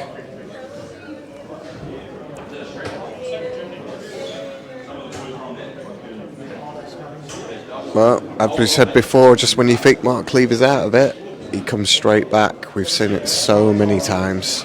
We saw it in the last game against Charles. He's never quite out of the game. He never gives up. But with Johnny hitting that triple 20. Oh, and there's a 180 from Johnny to leave 45. Cleaver looks to respond. He looks to respond. Oh, and there's a 180 right back. Fantastic darts. Johnny with the 45. He's got double 16 to take it 5-2. Just outside marker. Andy. He misses. Oh, he hits it. He hits it. There's the double 16. For Johnny Tata, 5-2. Semi-finals. Cleaver's wrapped up the old World Cup of Darts spot there, Jamie, but Johnny averaging a 96 in that game. I know he just caught the last of it, but yeah. What are your thoughts on Cleaver making the World Cup team? Yeah, obviously for a while I was in contention, but I never even thought about it. For Cleaver to get that spot, that's something that's so special. I mean, I love the fella. He's absolutely such a class act, and he's one of my best mates in darts, and yeah, I'm so proud of him. And he was down 3-1 in that game where he had to win to get the spot, rallied back, got the dub, so that's awesome. I'm so happy for him. I can't wait to tune in on TV and watch him. Probably have to pull a sickie so I'm at home and able to put on the TV, but it's awesome. I'm so happy for him. But not sure what the semis hold. Glad to make it there. Yeah, so, you just beaten Ben Robb 5-2, I believe. Tell us about your game. Yeah, I mean, it was sweet. It might have been 5-3. Not 100% sure, but he won the first leg. I got the second leg with 11 data. So when that came, I was like, yeah, no, I felt I was on 91 average, but it's good. That's all right. No complaints here. But Ben's a class act. He's a great mate of mine too. So happy to finally get one over him. I hadn't beaten him before, but that was convincing. And I know he's off to the Challenge Tour tomorrow, flying to the UK. So yeah, obviously I wish him all the best. And yeah, no, I hope he plays well because he represents New Zealand in the best way. And yeah, we're all proud of him. But I mean, I've got a lot to achieve still. Still hanging in there, mate. Job goes on. So hope I can get my semi-final, and then yeah, I mean, I haven't crossed the line yet. I've made a few finals, so I really want this because, I mean, obviously World Cup's out of contention, but my biggest goal is the World Series, and winning today will definitely help. So we'll see what happens. You're racking up the points, aren't you? You're well in contention. You know, the big story was the World Cup of Dart Spot today, but that's now been decided. So it is now about that World Masters Series and being focused on getting on that stage. Yeah, like before Christchurch, I think I was third equal or fourth or whatever, but that's not the goal. The goal, I mean, obviously one day that's a goal, but for now, this is my second year on tour. I want to make a televised event because I play well in big events. I played the New Zealand Aussie Test match last year. I balled out. I played great, and then the development tour, World Youths, I played good in those. So no, I love big events, and you've got to go through this to qualify.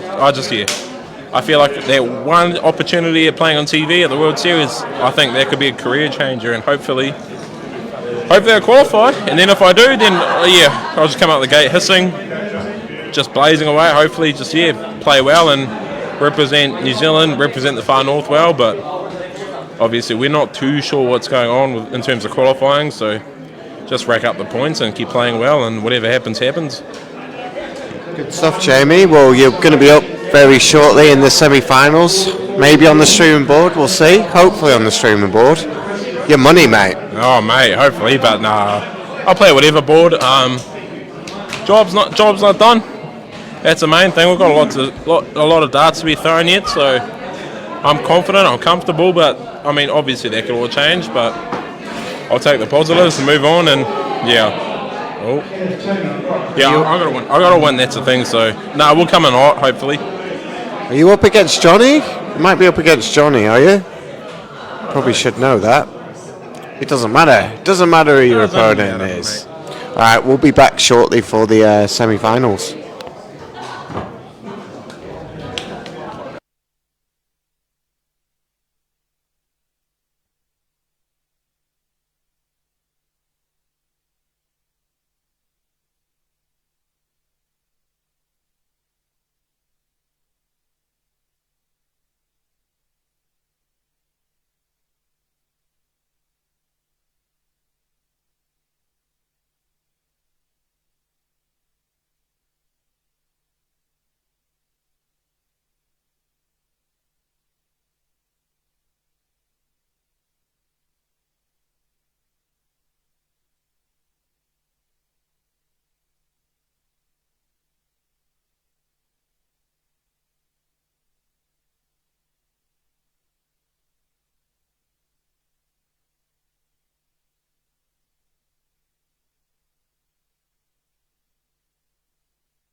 Radio, ladies and gentlemen, boys and girls, children of all ages, we've got Shambles and Mark Cosy at the DPNZ Pro Tour.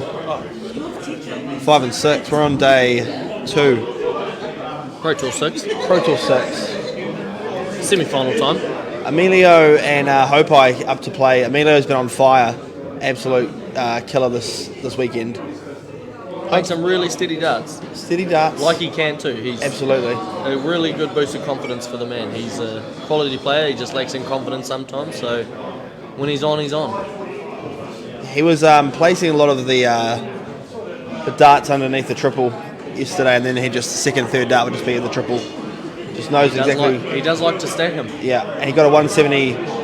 He managed to get Ben Robb yesterday. He got, I think it was 4-3, 3-4. 170 Yeah, finish to win the 170 game. finish. Yeah, it was bloody awesome. I chalked it. It was bloody. It was really cool. Hopai. He's just the man, isn't he? That's The it. man, the myth, the legend. The mullet's here. He is from Wellington as well. So we'll take him. I'm pretty sure when he flies home, he goes to Christchurch, mate. He does, but you know, we'll take him at the end of the day, right?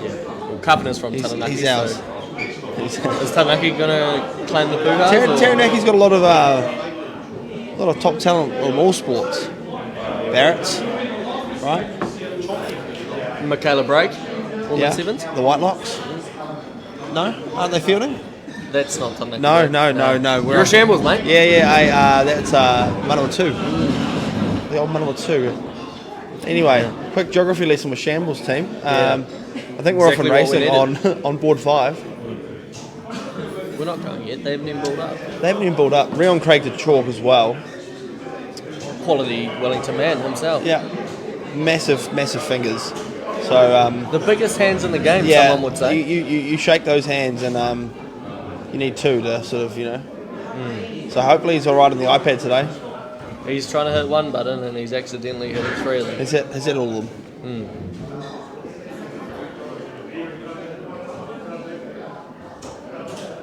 Oh yeah.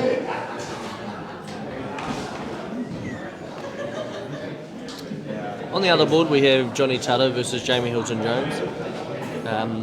I happen to be on the receiving end of a Jamie Hilton-Jones defeat to myself on stream. You guys all watched it. But in the next game, he played Ben Robb, and in the first 5 legs, I think he was averaging 110. So He played immaculate, didn't he? he did not put a foot wrong in that game. He will have to recreate those darts if he is going to beat the current man on form in JT, you would say. That's it. JT he holds no prisoners. He was in my section yesterday and just absolutely blitzed everyone. I chalked JT's game before against Cleaver, and he was hitting triple 20s for fun. Emilio opens up with a 180. Emilio was on a 9 and follows up with a nice 41 just to round things down.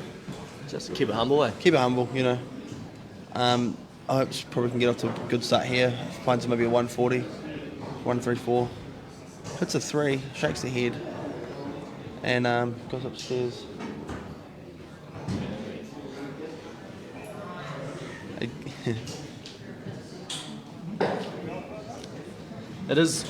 It is actually quite almost a privilege to have Hopes back here in New Zealand, being professional dart player, big time over in England, cracking into it. It is good to see him back, you know. All the rest of us need to. He's just paved the way, really. He is what everyone aspires to be. The trailblazer. He's New Zealand's first ever professional dart player, which is amazing. Emilio setting himself up on a nice Shanghai finish. We've got Johnny Tata and Jamie Hilton-Jones off to a good start each with a 140, match for match. And Emilio will be coming back for a cheeky shang on the 20s.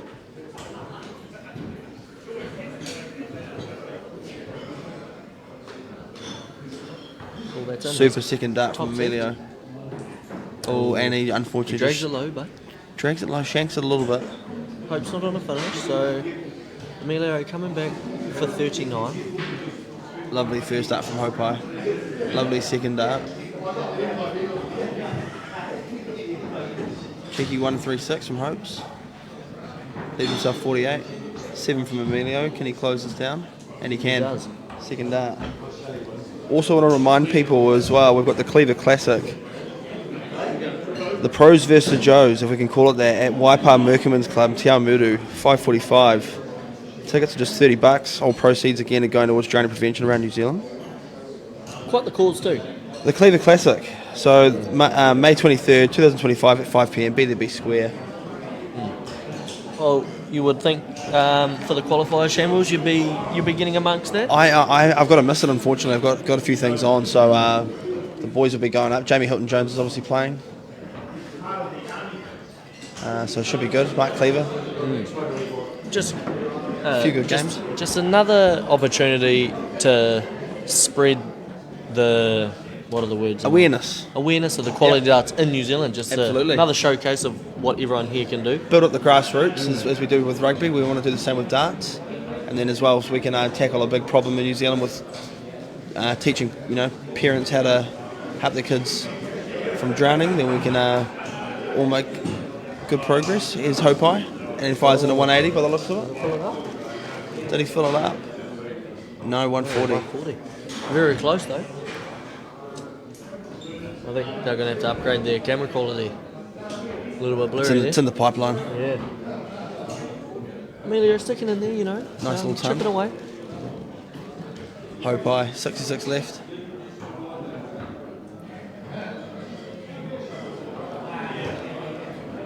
I think Hope's went to go bullseye. Yeah, he did. He went to go bullseye double 8. For that A good set though. good set, tidy set.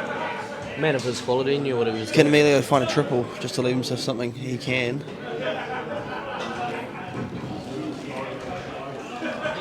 Three darts, double 16. No, he needs one. Only needs one.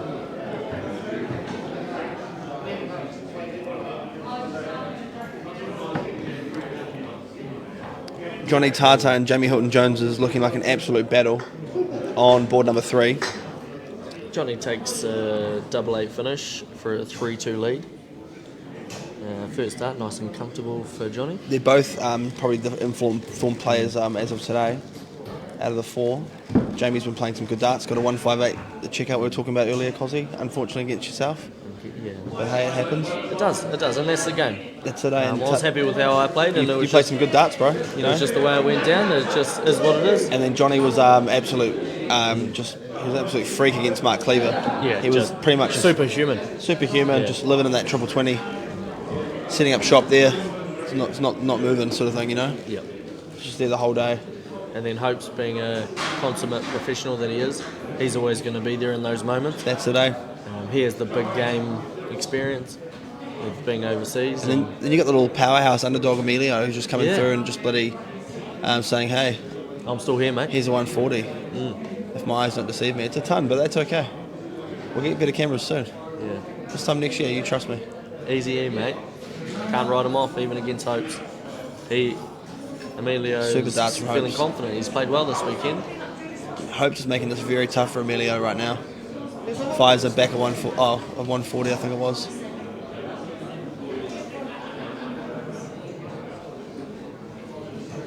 Emilio with a bit of an unlucky last start there.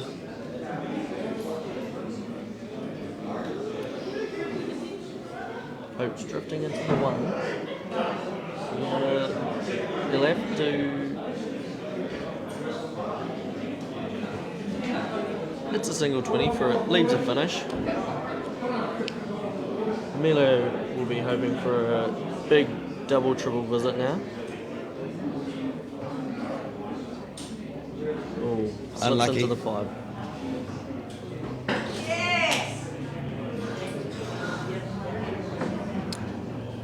Johnny Tata takes out the 6 leg, 3-all against Jamie Hilton Jones. 4-2, mate. 4-2, sorry. 4-2, went the wrong way, but Johnny is Erased 4-2 to up. 6. And erased to 6. He's looking pretty good, Johnny, at the moment. He's finding the triple. He's playing steady darts. If Jamie We've got clicks Killer in with the us as gear, well. mate, Kalani Hillman's in the chat, guys. Kalani Hillman's here. Any shout-outs, Kay? Shout out to everyone. Oh, everyone. no, that's good. Everyone, Jamie. Everyone all at- the fun, mate. All the Aussie players, if you're watching. Everyone in Palmy's like, what about us? Yeah. This is why we what don't a- let you shout. Oh, But what about us? Oh, goes on the outside, does Hopai. Super darts. Johnny Tata is smothering Jamie Hilton-Jones here with just an absolute rip-roaring 135, 180 combo. Just got him in a chokehold. Right? Leaves himself 137 after 9, does Johnny. Jamie on 281. Emilio's just checked out a 133, has he? Or he has. Emilio's just checked out a 133. That is beautiful that finish is by that is by amazing. Easy E. Emilio is 2-1 up. making this look easy against Hopo Puha, New Zealand's first professional dart player. Easy is no fear right now. Well, to be fair, nothing to lose, eh? And board number 3, Johnny Tata has just closed out 58 in the 7th leg for 5-2 lead over Jamie Hilton-Jones. Johnny is sort of looking like he's in control of this one. Very in control. It almost looks like he has rattled Jamie with his power scoring and his clinical double hitting. Exactly what Jamie did to Ben, to be fair. Just power scoring, just unmatched. Johnny just fired his first throw over 140 in the 8th leg and piled it up with a 41 to follow, as would I, right? And Hopes is on for it, and he fills it up. 180 to leave 156. That is beautiful darts.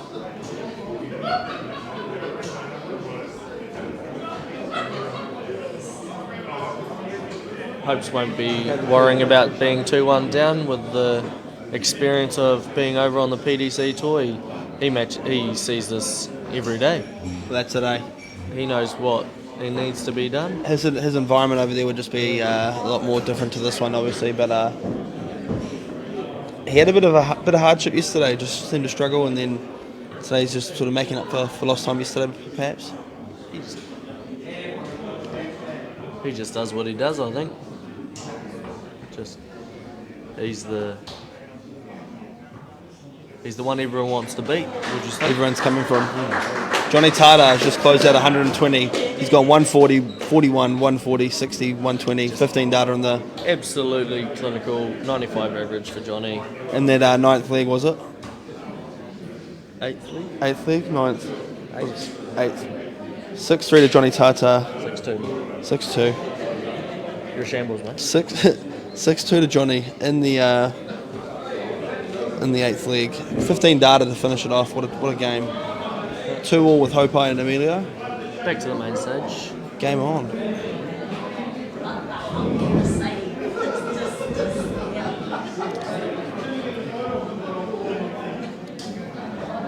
Quality watching out of these two, Hopes and Emilio.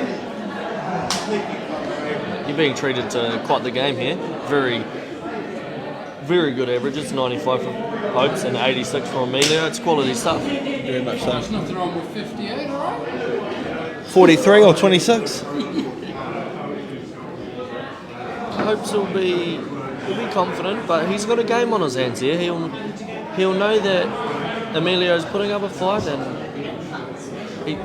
he's not just gonna just give him the win. Emilio's here to win, make his first final. I think this is Emilio's first semi-final, so it's good to see him. Emilio's doing bloody awesome. He has come out of his shell this weekend, and he is playing amazing. Super second dart from Emilio. Fill it up. Ooh. 95 scored, leaves himself 208.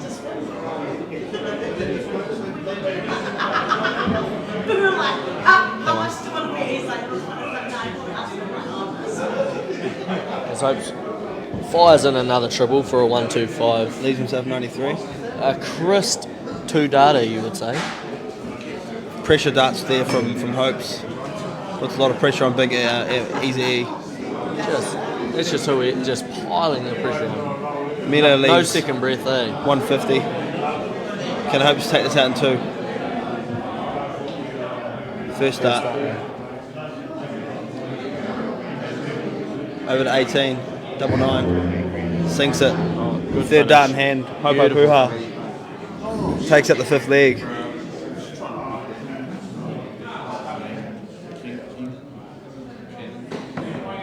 3-2 to Hopes with the throw. Quality match. Was in a 97 to kick himself in the right direction.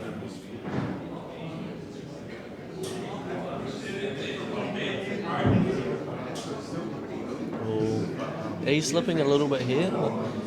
Probably feeling a little bit of the pressure that Hopes is piling onto him. But hey, everyone's human, aren't they? That's it. And Hopes is getting his darts nice and high. Making sure he's getting that first dart nice and just arcing up. piling on the pressure. And then just following up with 2 other good darts. See what Emilio can do here. We're joined in the booth right now by the one, the only Charles Hotapu. One of 2 finalists from last night. Pro to number 5. Yesterday? Yeah. Any comment on the current semi-final we're watching right now, Charles? Who are you backing? Well, I'd have to go with Hope on this, man. He just looks... He looks very... He just looks... Aren't you and Hope cousins, you were saying? No. I never... No, true. Okay. Must have been hearing things. But how was the experience overall yesterday, the whole day? Making it from section play, playing well unbeaten, and then going all the way to the final? It's unreal, mate, to be honest with you. I'm still quite overwhelmed, to be honest. So still trying to find my feet and hopefully give you guys something better in Hamilton, man. For sure. It was spectacular, though, the game. You've got to take a lot out of this weekend with the way you played, the way you held your own composure. Even in the last game you just lost to Mark Cleaver, there was a lot of good darts in that game. You've got to Definitely, bro. be happy with yourself? Yeah, of course. I'm absolutely wrapped with myself. Learned a lot this weekend. Learned a lot about pressure, and I learned a lot about myself as a player as well. So trying to work on that. Awesome, Charles. Hope I just gone bull, 8 to check out 66 in the 6th leg. That's when you know that you're him. We're about to go into the 7th. Exactly right, and that's a him move to make bull, 8. That's an I'm him moment. Just to stamp his authority. That was and I think he dropped a dart too, well, which was even cooler. Yeah. Nice little ton from Hopes there. We talked about it yesterday. About would love to see a heart rate monitor on that man. Yeah, I reckon it'll be about the beats per minute. 70. The beats per minute would, I think, it just maintains the same level. We've got about 93 flicks of Shambles at the moment. Shambles is on 93. I don't think Hopes has clicked over 60. Exactly. In the previous game, Hopes took out the danger in a quality contest from both of them. That's it. Hopes are back-to-back tons. Should we add that it is confirmed that Mark Cleaver, the maestro, will partner Hopes at the World Cup? Well, that's amazing. If you guys haven't heard it, you heard it here first. Mark Cleaver will be partnering with Hope Puha at the next World Cup. So congratulations to Mark. As far as I'm aware, because they all went out at the same stage, I'm pretty certain. Well, don't take our word for it, team, unless you hear it otherwise. But so. I'm about 30% sure. Right.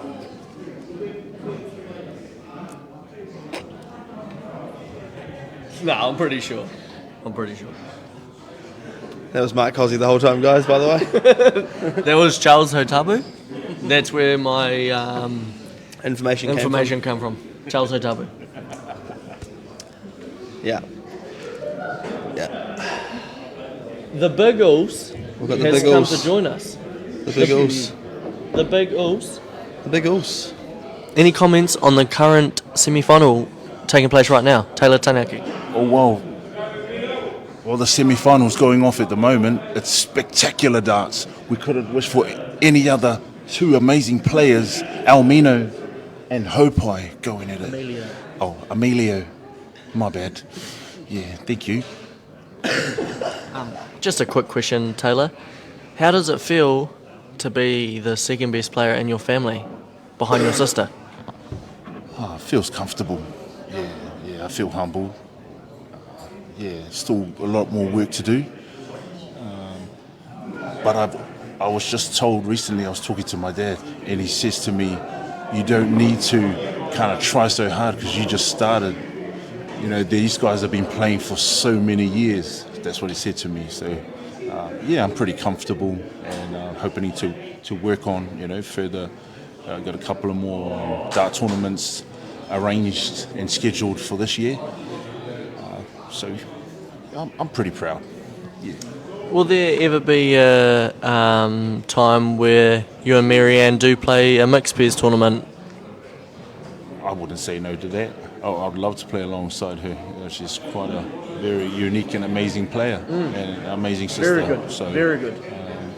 She teaches me things, which is, you know, really good. So yeah, I would really like to play, but it's whether she would like to play on me. Actually. Yeah. Well, shout out to Marianne Tainaki if you are listening. Taylor has put out an SOS to play some mixed pairs with you. If you will have him. He's actually going not too bad at the moment, but yeah. Thank you, Taylor. All right, thank you guys. Yeah, big shout out to Kebimana and Wellington Darts Association and all the darts throughout New Zealand. Go Tuneke. Hey, the man, the myth, the legend. Just a quick shout out to the Howick. Oh, Mac. I was about to shout out the Howick boys and just the consummate professionals that they are. And then as I say that, Wayne McRae tips his beer over on the table. Him and Podge just absolutely trying to build them up. Oh, they're under control now. Very good. Very good. Right, back to the game. Emilio, first out in the triple, looking good. That is some very, very good darts from Emilio. Leaves 180. Hope's back on 3-4-1. Shambles, any comments On the current leg at hand? the current leg at hand. Well, Emilio's looking pretty sharp, I must say. What do we got here? 1, 2, 3, 198, 44 from Emilio. What can Hopes do? Can he? Can't quite turn the page just yet. 6 darts from here for Emilio. He's got to be feeling pretty confident.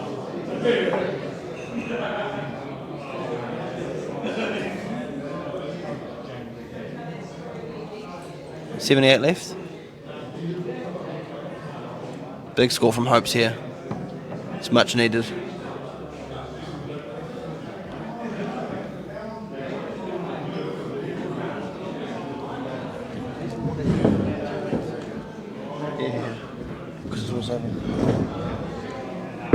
Oh, slipped into the double 20 there. 20 left for Emilio for the 8th leg.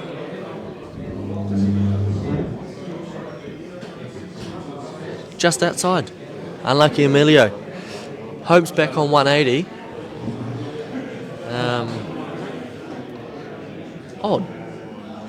No, yeah. Hope's looking for a 140 to pile on the pressure here.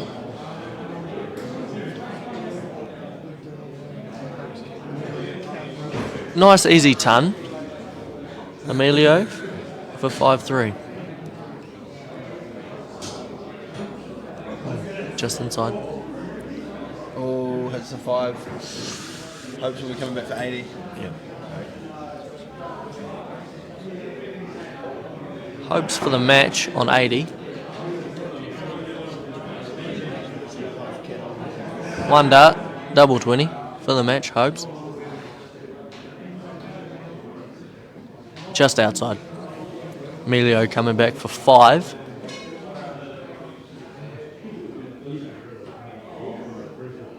That's the hardest part done. The single one. And he gets it. 5-3 to Hopes, but that is an exceptional dart under pressure by Easy E. Let's go.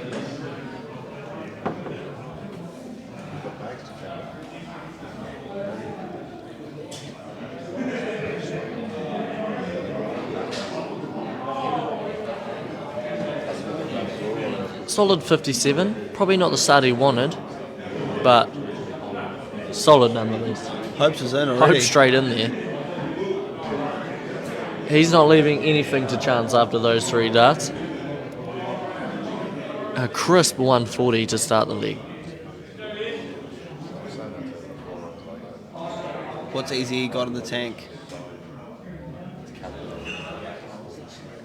Emilio will have to dig deep here. Hopes he'll just do what he does. It almost looks like he just doesn't even get out of first gear, eh? He's cruisy. So cruisy. Charles, comment? No comment, mate. No comment. Not at this time. No comment from Charles. It's been a bloody good couple of days, and we're approaching the end of DPNZ Pro Tour 5 and 6 in Nelson, Sun City. Been quite the venue? Have you had a toasted semi, Cozzy? I have. What'd you have? I had ham, cheese, and onion. Yeah. Bloody beautiful, mate. The ham was actual ham, which was I felt at home. It was good. You know? Good ham, mate. Good ham. Christmas ham sort of thing. I had ham and tomato. It was bloody awesome. Bit of cheese, you know. You not about the onions, mate? Yeah, well, it's just never asked. Oh. So just not efficient. Not efficient at all. You can't go past onions on a toasty, I think. No, you need the onions with the cheese. I agree wholeheartedly. I probably let myself down in that regard, but also didn't qualify today, so that's it. You know. That's probably because you didn't get onions. Yeah, that's true. Yeah. Good 96 from Hopes to level 167 for the match. Emilio's in there. What was that last start? 100. 116 left for Emilio. He's going to get a crack at it too. 93 from Hopes. 74. Do you feel like this has to go? I feel like this will go.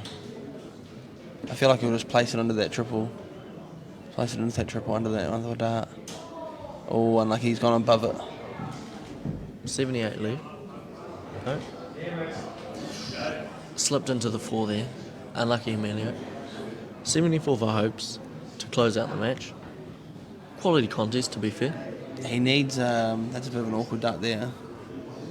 27, he needs 15. 47 left? Yeah, needs a 15 for double 16. 16, and it's the way he's going. Opa. Oh, Just outside. Can Emilio do what Hopes couldn't? Yeah. Emilio for the same finish to extend this great match we have had on our hands. Hits the 11. 63 remaining. Hits the Bullseye. 13. Bullseye for Easy E. Oh, 25 left. 32 for Hopes. Close out the match to meet Johnny Tata in the final. And he does so. Quality contest there. Easy E. Hold his head high. Quality contest. Ladies and gentlemen, that was an absolute privilege to be in your ear. Colin and Mark Cozzy. Good times. We'll get a couple of waters under our belt, ready for the final. That's what you want to see. Johnny Tata, Hopo Puha. Johnny Tata, the in-form player, versus Hopes, the consummate professional that he is. That's it. We'll see you next round for the final. We should be back in a couple of minutes, 2 to 5. Be there, be square for DPNZ Pro Tour final, number 6. Johnny Tata, Hopo Puha. Bye-bye now. Beautiful.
I do.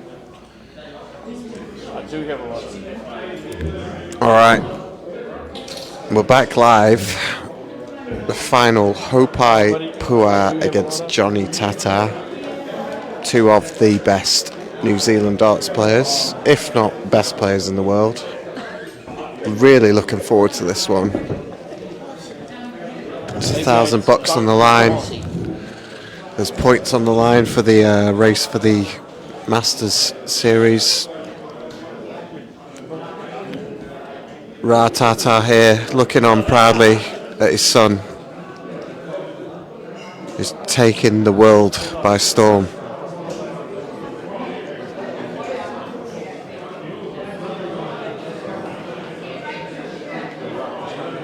Really looking forward to this, expecting some high quality darts. The averages in the 90s at least, 180s galore.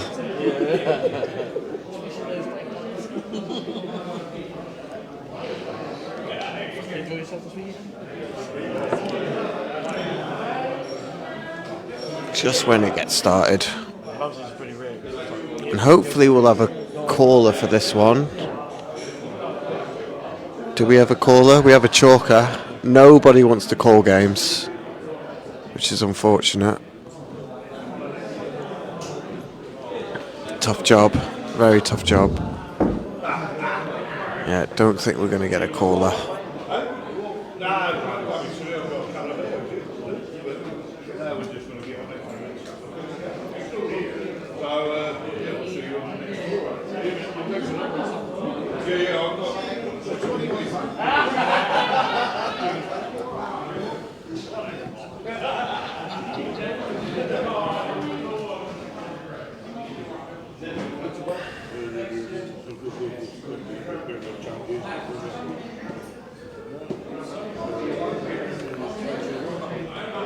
Johnny and Hope's number 1 and 2 in the averages for today. Johnny's averaging a 90 throughout the course of the day. Hopai averaging an 87.6. And we will. Oh, the Stingray. The Stingray is calling. He said he was in retirement, but he is back. This is very exciting.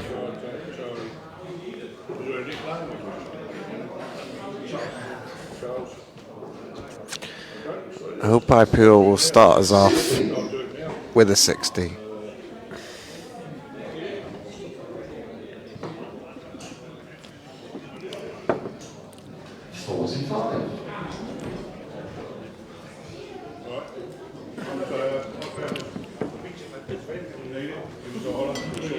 Mark Cossey's back. Again. Guess who's back? Tell a friend. What a game we've got here. We're joined here by the one, the only, John the Danger Hurring. Any comments on the weekend just been, John? Go back to England, hopes. Yeah. That's him. He. Well, did he feed it to you? Or He played good. He played real good. Real consistent. I didn't actually play that bad. He was just clinical as anything. Even when I was on 11, 12 datas, he was like right there and missing those as well. But yeah, it's too good. Just one of those things, eh? He's a professional himself. He knows what he needs to do. Yeah, like it didn't bother me. I was one of the guys. One of the guys that actually talked him into coming up here on Tuesday. He's like, oh, I don't really want to upset him. I was like, nah, if you're not good enough to beat him or win it, then you're not good enough. So I kind of talked him into coming up. Maybe a bit of a downfall for me because he's the only guy. He beat me both days, but it is what it is. If you're not good enough, you're not good enough, mate. And he's a bloody sharp player, so get on him. Get into it. Unlucky Johnny there, missing 2 darts at double 16. You'd have to feel Hopes is going to clean this up for a 1-0 lead. If he can play with the freedom he had against me, he misses. I think he will, but we'll see. He looks relaxed. He always looks relaxed, mate. 1-0 Johnny Tata. Johnny breaks the throw in the first leg there against Hopes. Solid darts. We touched on this yesterday about who do we think obviously Hope's being the first professional from New Zealand, and we touched on who do we think our next one is going to be. Johnny Tata, along with yourself, Johnny Tata has to be in the question. In your eyes, John, who do you see? Definitely not me. No, who knows? Yeah, Johnny's probably one of the guys on the tour at the moment. Is probably average-wise is probably playing better than most, I think. He showed it in Christchurch. He was unlucky against Regan, both semis, I think it was. But he was playing better than anybody else. Missed a couple of 9-darters, both days, I think. Yeah, he could be the next guy. It's just a massive commitment if you're going to do it. It's just, yeah, it's a hard thing. Like I'd love to do it, but maybe not yet. But we'll see. Yeah, and you got to. Ben Robb, the man himself, beat Johnny twice in Christchurch, and Johnny was on fire. That just shows you the calibre of what Ben can do, and you managed to get on top of that both days. But Ben himself heading over to England right now. You've obviously got to back Pepper a little bit. You'll be watching? I'll say it will be, but I don't really have that kind of setup at home. But yeah, I'll definitely be keeping an eye on it, see how it goes. Hopefully it goes good. Be awesome to see him do well in the Challenge Tour. Challenge Tour, yeah. So be good to see him do well, hopefully. Yeah. Oh, big darts from Johnny. 101 to leave 82. Hopes for a 1-2-2.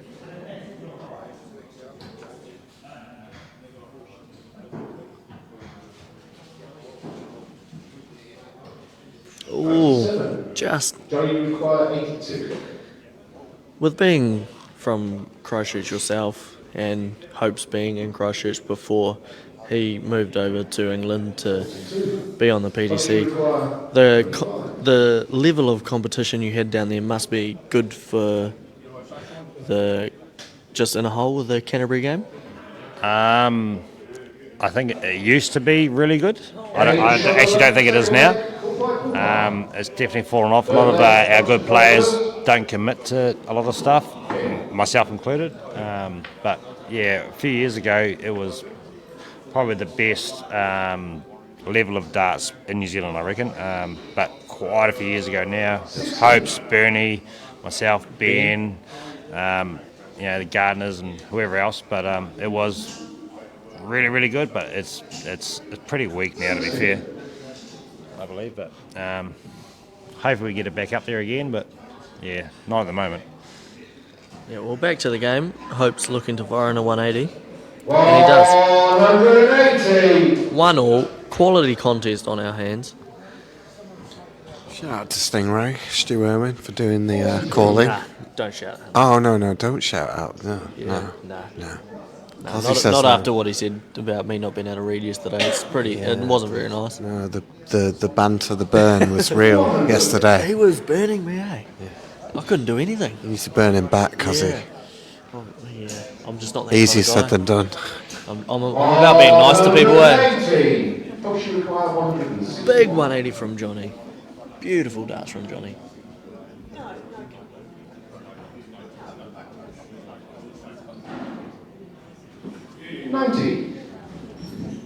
In your experience with Hopes, have you ever seen this man look like he's under pressure?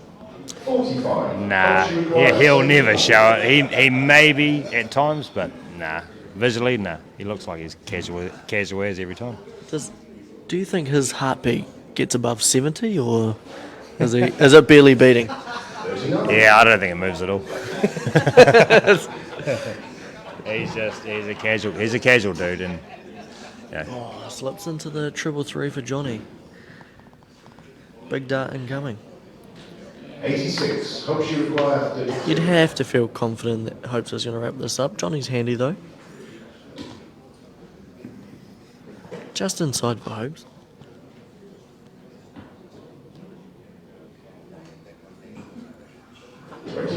Johnny Tata coming back for 87. He will be rubbing his hands together. Big first dart, 51. 51 for 36. Big dart from Johnny. Clutch finish. Fourth leg, Johnny to throw first. That's what you got to do. He has ice in his veins. Both of them, I think, you could say. Yeah, for sure. I'd love to see Johnny get over the line and get his first Pro Tour, but it's going to be a big ask to beat Hopes. Hopes being the maiden professional that he is. Johnny has the game to do it. It's back-to-back 140s. That's big darts. Big darts when he needs them. Definitely. Beautiful darts. Who's going to fold in this league? Nobody. 96. This is unrelenting.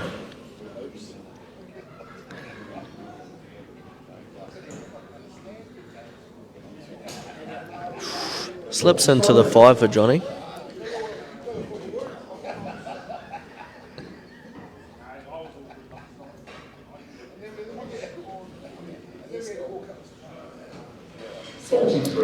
Hopes lets him off there a little bit. Back to even Steven. Yep.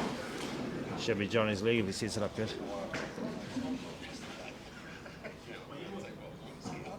Yeah, he's done a big switch roll, Johnny. He'll chase it. What's it? Oh, 60. That looked more than that. Disappeared out of camera shot there, Johnny, but moved too far to the left. Hey, obviously, they were still close though. He knows what he's doing. Great visit from Hopes. Let's see what Johnny can do with this 116. Tops for Johnny. 76. Ooh, 99 for Hopes. Niggly 99. You feel like this has to go. 3 darter. Can't do it in any less. 80. He's going to go trips. Oh, he hits the 1. Johnny will be licking his lips to put 40 away for a 3-1 lead. Marker. He does. It is a marker. 3-1 Johnny Tata. Fifth leg, Hopes to throw first. Beautiful darts from the proud Wainuiu Yamada man.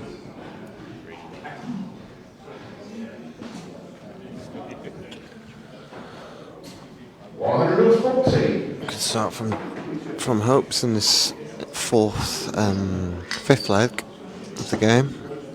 Johnny in again. Oh, back-to-back 140 from the boys. This is a quality contest.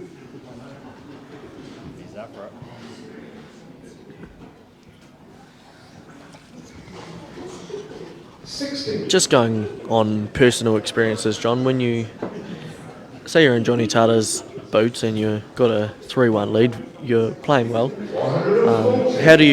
How would you maintain your calmness, or do you let the heart rate build up and fire up?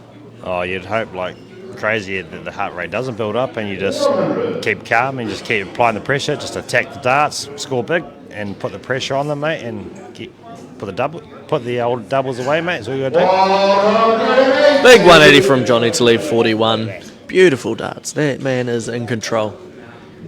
Feeling comfortable? You'd have to say within your own game you're quite a calm character. You're not one for big celebrations. You just do what you do. In my own head, I'll probably think about doing a bit of a celebration, but it never comes out. No. Maybe we fist pump, that's about it. Just a wee fist pump, yeah. Can't do it, eh? Can't do it. 61 for Hopes after Johnny narrowly misses the double. 2 darts at double 18 for Hopes. Oh, just outside. That was big. Johnny can break the throw here to go 4-1 up. It was a big miss from Hopes. I feel like Johnny should punish this. But he doesn't. He lets Hopes off the hook. I was surprised about that. Don't expect Hopes to give him miss this again. He doesn't. He hits it. Second dart. Sixth leg, Hopes to throw first. Johnny to throw first, I believe. Sorry, Johnny to throw first. Correcting the Stingray there. Yeah, well, that's what happens when you get a Muppet up there calling the scores, eh? Some people can, some people can't. 60. So we're both pretty evenly matched here. Looks like it was a 45, not a 60. 134. Big darts from Hopes. Beautiful 134. Oh, we've joined by the Scott, the Ghost Pepper Menzies. How you doing, Scott? 60. What an honour to be here by Mark Cozzi, the Mayor of Taranaki. And Sam, he is the Mayor of the Training Prevention Darts. It's an absolute honour. 76. Well, you would say it's quite the booth.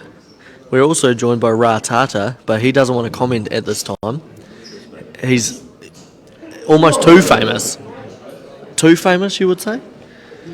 Look, Ratata is my player agent, so no comment. But what a man. What a man. And he has produced some progeny, hasn't he? The man, the myth, the legend, Johnny himself, just ripping in right now. You can see the smile on Ra's face. He knows where it's at. I'm tempted to swab Ra and put it in a petri dish, and we could grow a darts player that like Luke Littler who? Yeah. You know, like this would just be exceptional quality. Yeah, nah. A Ra Pepper. What's Nicola up to? Nicola, are you listening? 60. Well, she's probably not, but she probably should be, because a Ra Pepper would be a rare find.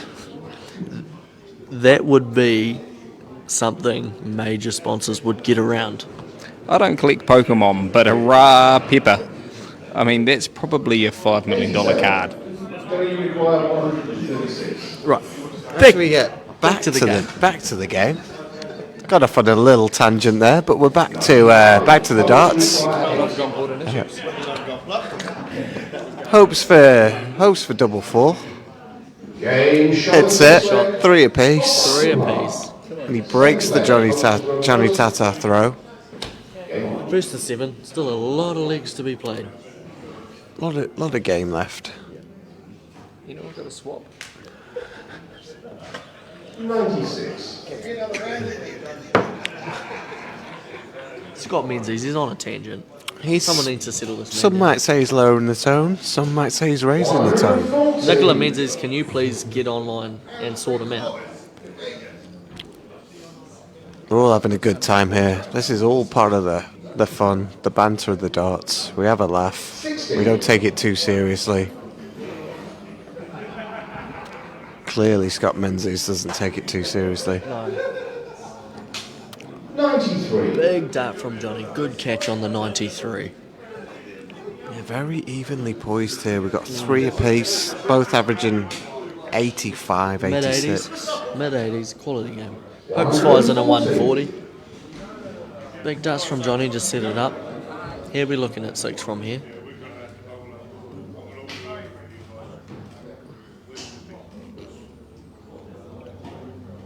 And he catches the 98. Leave 170, the big fish. It'd be pretty special to see the old big fish on the streaming board. We haven't seen one. I don't know if we have seen one on the streaming board so far. Johnny himself loves a 170. 170. First one's in. 105. Hopes you require 60. Oh, he wasn't on. Second one was out. Bullseye for Hopes. leads Too 15. accurate. Double 6. 53 scored.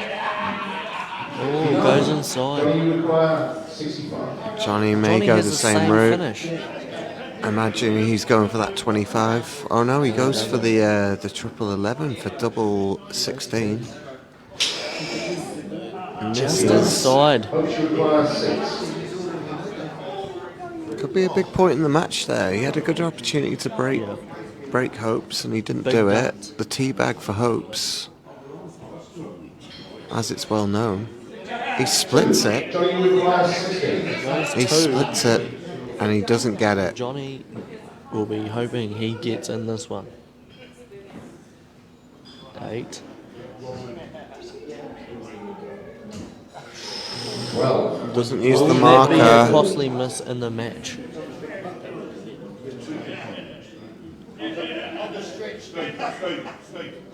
The pressure of the game. Both of them missing doubles. And there's the 4. Thanks everyone for tuning in, by the way. We got about 62 viewers, which is really cool.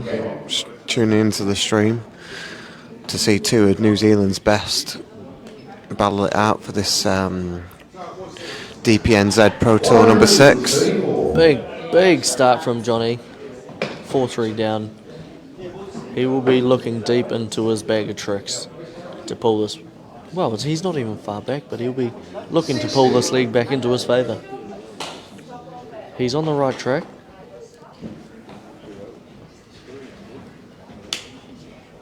Good last start from Johnny. Good last start from Johnny.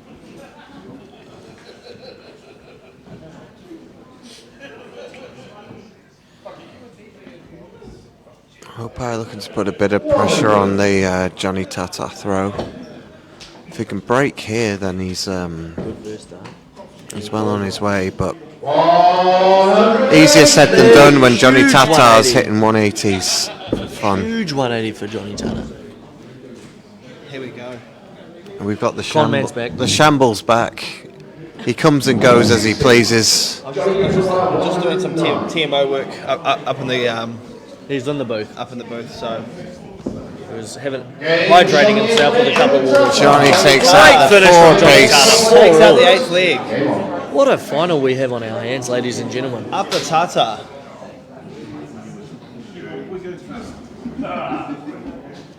Huge. 1-3-4 for Hopes. Bloody beautiful.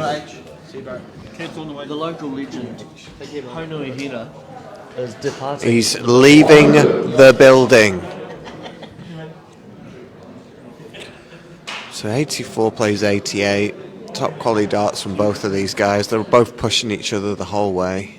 Follows up a great 1-3-4 with a 140.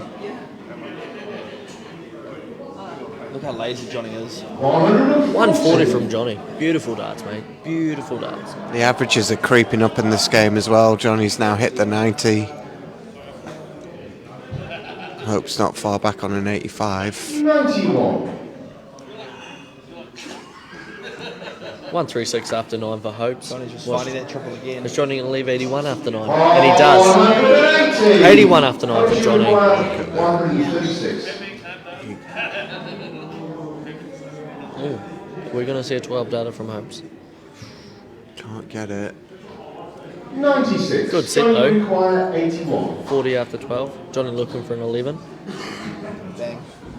Oh, 11. Beautiful 11 data from Johnny.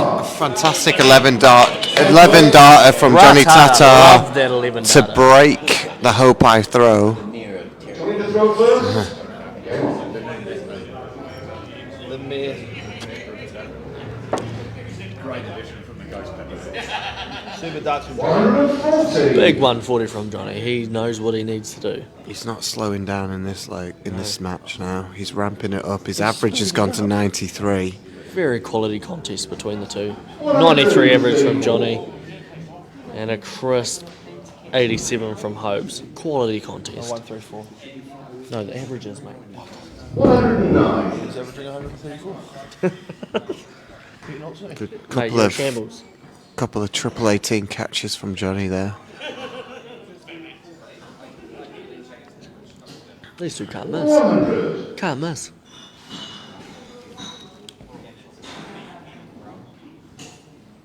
He's in again, Johnny. 100. 100 from Johnny. You'd almost have to go and say the two Karma star players from New Zealand. You don't see many. I don't think you'll ever see a celebration at either of them. Very, very rare. Get on with the game. 32 Look at for Johnny. It's on. Game. Oh, and Beautiful he hits finish, the Johnny. 152. Make it 6-4. Hopes has got to win 3 straight here. That leg and then checks out a 152. And the man doesn't even look like he smiled. If that was Connor Nolan, I think bloody Christchurch would have heard that. Yeah. I would have given it some. Yeah. Unfortunately, it wasn't Connor Nolan. It was Johnny Tata. But Johnny's playing phenomenal in this final. He's really he's always had hopes on the back foot this entire game, and that 1-5-2 just really stamped his authority on this game. Exactly right. 119. He's going to look to break hopes again here. I don't think he's got any interest in playing another leg. He wants to win this right here, right now. Looking for a maiden DPNZ title is Johnny. But hopes comes back. You can never count him out, can you? Johnny, they're not slowing down. Oh. 184.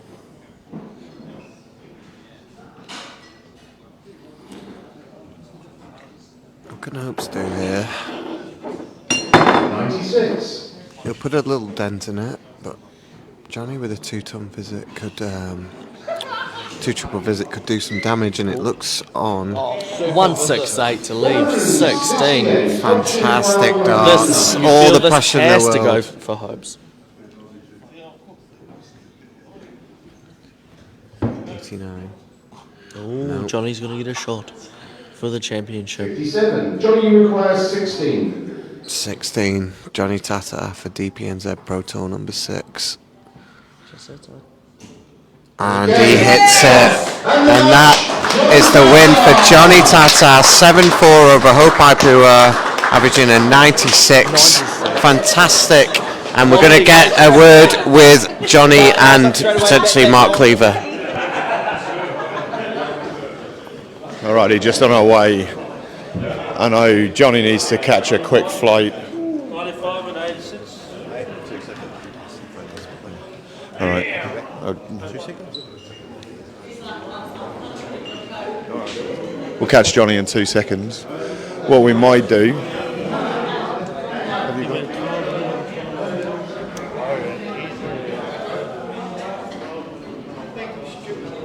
We'll go through the prize giving first. Johnny does need to run off. And then we might try and grab Thank you, Stu, and thank you, Kalani.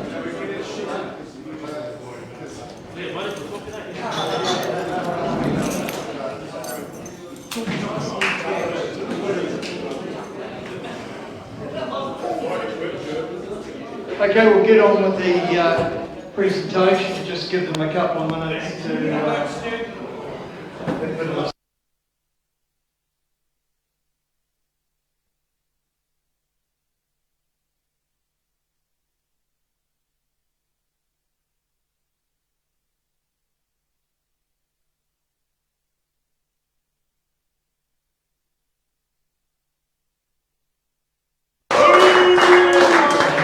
just a big round of applause for Mark Cleaver, representing New Zealand. Hadn't achieved, and was been one of his ambitions for quite a few years. So well done, Mark. He'll accompany Hopai now, part of our World Cup, and I'm sure they'll do us proud.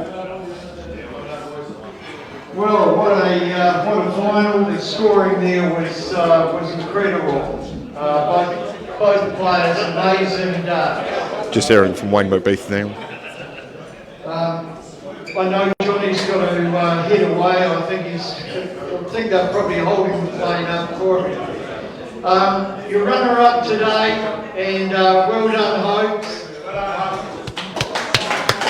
We love having you back here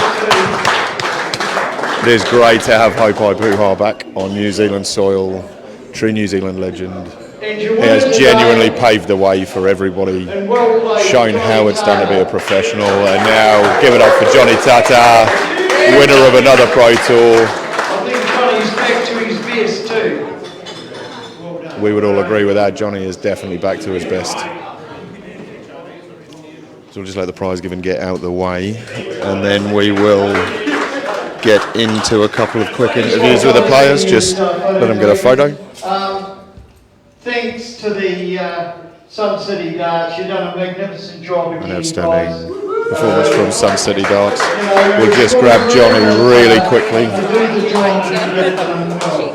We certainly appreciate your support.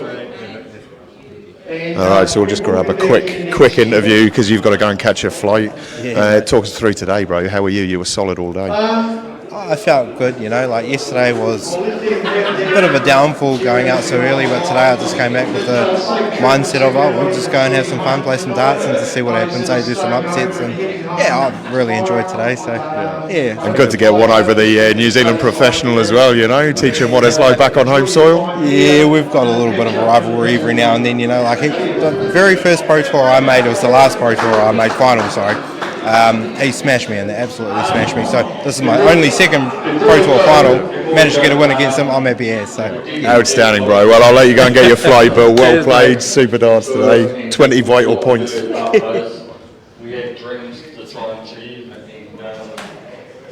All right, so Mark is just addressing the room, and then after that we will try and get I'll do my best. I'll just hope it's got both of them. Big achievement though, and we all strive for the same dream, and we all Try and catch what Mark's saying. We play the game to see who is on top, to whoever goes forward. But I'll tell you what though, the darting community, Nelson, what a great thing this is, as we were talking about before. But Dart family, what a great bunch. Love you guys, and we do a lot together. Just about everyone in this room, we've got some commitment, throughout our journey in darts. And that's what makes darts is the Dart family and the support from people. So, let's just keep it going. Amazing. Love you guys. Outstanding from Mark Cleaver there. We'll just let Wayne get over and done with the announcements, and then we'll try and grab an interview with both of them. I suppose you'd call Stewie's manager now. I think he's very lucky to have somebody who looks after him the way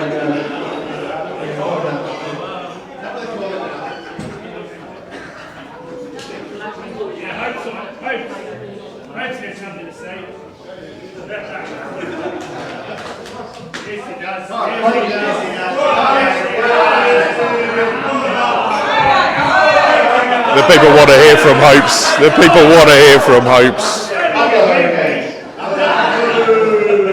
You can see him just in the back of our shot there.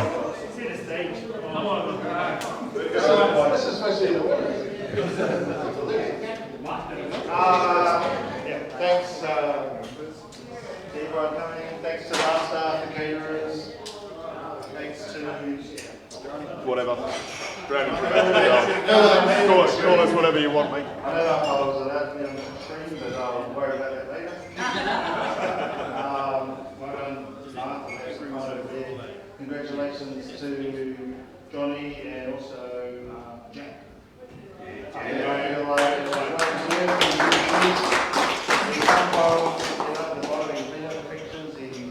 He's essentially done the apprenticeship, and I was very happy for him to win yesterday.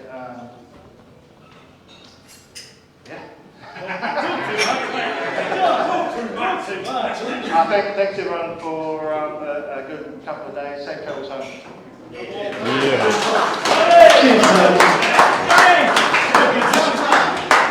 We didn't say too much before, but drowning prevention darts, man.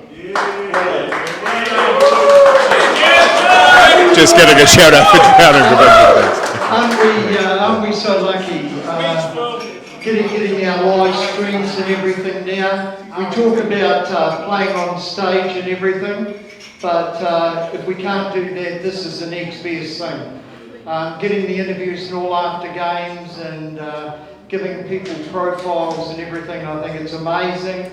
The promotion they're doing for darts, and especially for DPNZ, we certainly appreciate what you're doing for us as well. I think we were looking yesterday and talking to Phil, and he was saying that he had 3,000 hits. So that was people watching the games yesterday. So I don't know what it would be today, but yeah, that's amazing. And I think Hopes might sort of help with that, lift that as well once they know he's in the. It's all John. In the show. But the standard of darts has just lifted so much, even over this last 12 months again. your top players. You look at the finals and all yesterday. People had never been on that stage before, never played in a final. So the standard's lifting, there's different people coming through, young ones coming through, which is so exciting for us going forward as well. So keep up the darts. You know, there's plenty of possibilities for people too. I always say, look, if you get into that top 4 or 5, that just about guarantees you a spot in Auckland on the stage, and that's a great experience if you've never done that. I know Jamie, first time he done it, man, that's all you want to do from then on. You want to win everything because you want to get back on there. And, you know, everybody here's got those opportunities in the future as well. So keep up the practice, keep up the dance, and we love the promotion as well for you. Thank you very much. All good. Some really good words there from Wayne McBeath. That was really, really appreciated. And we're just going to try and grab Mark and Hopes. Sorry, no one else will be able to hear this. It's just for the people at home. Yeah. Hold on, I'll get you in. So, yeah, if you're happy there. Where is he? We'll just wait for Mark. I'll stand here. Awesome. And I reckon maybe come this way just a little bit. Oh no, sorry, the other way. Yeah. There we go. We've now got them both in frame, all right. And welcome to your 2 World Cup New Zealand representatives. So they'll be heading over to Frankfurt in June. Talk us through what the next couple of months looks like. Are you guys, you know, going to try and get some practice together? Or is it a case of... Well, you know, Hopo knows his game, I know my game. I think we'll just gel on the day. Peers is a different game. Like it doesn't matter like how you prepare for it. Like it's always a lot slower than you think. It's like you got to wait 3 other throws. So we'll just be ourselves, and I'm pretty sure we'll do okay.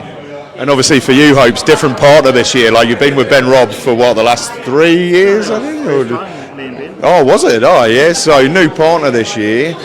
He's thrown phenomenal all year, been top of DPNZ pretty much since you left. I think Mark took your spot, you know. So how are you looking forward to playing with him over there? I've been playing in the DPNZ for the last sort of 10 years, and Mark's been one of the top guys like ever since I started. So I'm pretty sure we'll gel well, and you know, I love Piers. I love a slower game, and I'm pretty sure that Mark does too. Yeah, that's one good favour that me and Hopes have.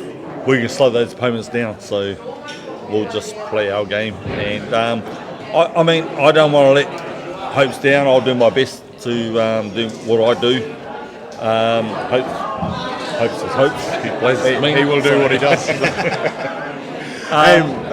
The great, you know, and just the, I mean, the messages today for me are qualifying to play with Hopes, excuse me, in the World Cup. Unreal. And the support that they just like saying me and Hopes are a great pairing. You know, it's like, yeah. Well, and I mean, massive congratulations to you, first time at the World Cup. Is there going to be, how different is it from your Auckland Darts Masters, your other big tournaments that you qualify? I never phased on like that. I mean, I love the Dart Masters, all that sort of stuff. I've never been one to be stage shy or anything like that. I just want to play my best, and I'll just do what I do. If the darts go in, the darts go in. If they don't go in. That's on the day. Yeah. And obviously, Hopes, you've been there quite a few times now. Like, what's the key difference between a World Cup where you're really representing New Zealand as opposed, you know, like darts is quite an individual sport, but obviously for a World Cup, you're flying the flag proud. Like, what's the difference? It's always the top of my goals is to represent my country, and to play at the World Cup of Darts is just, it means everything. You know, I feel like we'll do good. It is hot there. Yeah. So, like, that's the first time I played in Frankfurt, and it was probably like 50 degrees. You know? I feel like Germany doesn't know what aircon is. So, yeah. Bring some fans. Yeah. So I'm a newbie, so I'm going to ask him the Hopes all the questions I need to ask him when the time comes. bring a towel, and just if you can practice in really, really hot conditions, that's what it's going to be. Well, I think, look, all that's left to say is, like, from our point of view, we are so proud to have the two of you fighting off for New Zealand. Like, we wish you all the best over there. Go over, fly the flag proud. You've already done the work to kind of get there, and good luck for it all, eh? And if there's anything that you want to say to anybody at home before you head off. I mean, my parents today, like my mum, she's just about tears, you know. Not Should we only come mum, with you? but will she be coming with no, you? Can I be your manager? Can I come? So, I mean, the big achievement, like, you know, through this whole journey, like, it's always come down to me, John Hurren and Ben Robin. You know, it was a fight off, and you know, you play this the Pro Tour. Even though in the back of your mind, you're still up there and you go, oh, you hit a 41 or 45, and you go, oh no, you know, it's just you're putting pressure on yourself because you're not hitting the scores you want to hit, you know. But to actually pull it off today, I didn't even realise I qualified till someone come and tap me on the shoulder. You've got it. And I was still playing shells on it. So. But to play with Hopes, man, I love this guy, and I've known him a long time. Golf, yeah, great golfer. Played a few games of golf with him. I was never a good golfer like him, but I did get to a scratch handicap on my golfing career. But to over the years to have time with Hope, I stayed at Hope's place. Him and Kafina with the kids, you know, me and CC stayed there. Great hospitality, you know, and we just. And that's something that's blown me away with the darts community is how tight everybody. It always blows my mind that you guys are always just in the same houses, and then you get that practice in, and you know, like it's really cool to see. And I suppose anything final from you, Hopes, like, hey, welcome back to New Zealand shores. Yeah, like it must be good to be home. It's And definitely good to be home. Thanks to the boss back home, my wife. I don't. Great woman. I don't do anything without her. I wouldn't be where I am without her. So just big plug to her. Outstanding. All right, well, good luck, boys. Have a cuddle. Looking forward to it. And go smash it out there. Thank you very much. Appreciate it. Thank you. All right, and that's it for our DPNZ Pro Tour 6. Officially, Mark Cleaver and Hopai Puha have made it through to the World Cup. That's in Frankfurt. I think it's on the 12th of June. We know that New Zealand will tune in hard, and let's get behind the boys. So, look, from Drowning Prevention Darts again, look, remember about our competitions. You can go in the draw to win some free tickets to the darts, the ANZ Premier League that's in November, and also please get online, start teaching your own kids the basics of swimming and water safety. It's so important, and as I say, the first 50 people that jump onto the splashsave.org website, use the code DPD, and it's free for yours for a lifetime. Why would you not teach your own kids? Another phenomenal Pro Tour here. Massive thank you to Sun City Darts. They have been outstanding. Huge shout out to the commentary team. Again, you've been listening to them all day and all the players that jumped in. And we will see you in Hamilton for the Cleaver Clash, the Cleaver Classic, which the qualifiers is on the 10th of May and the evening is on the 23rd of May, and then we'll be back with the next Pro Tour on the 24th of May, live from North City Darts. For now, thank you very much, and we'll see you next time.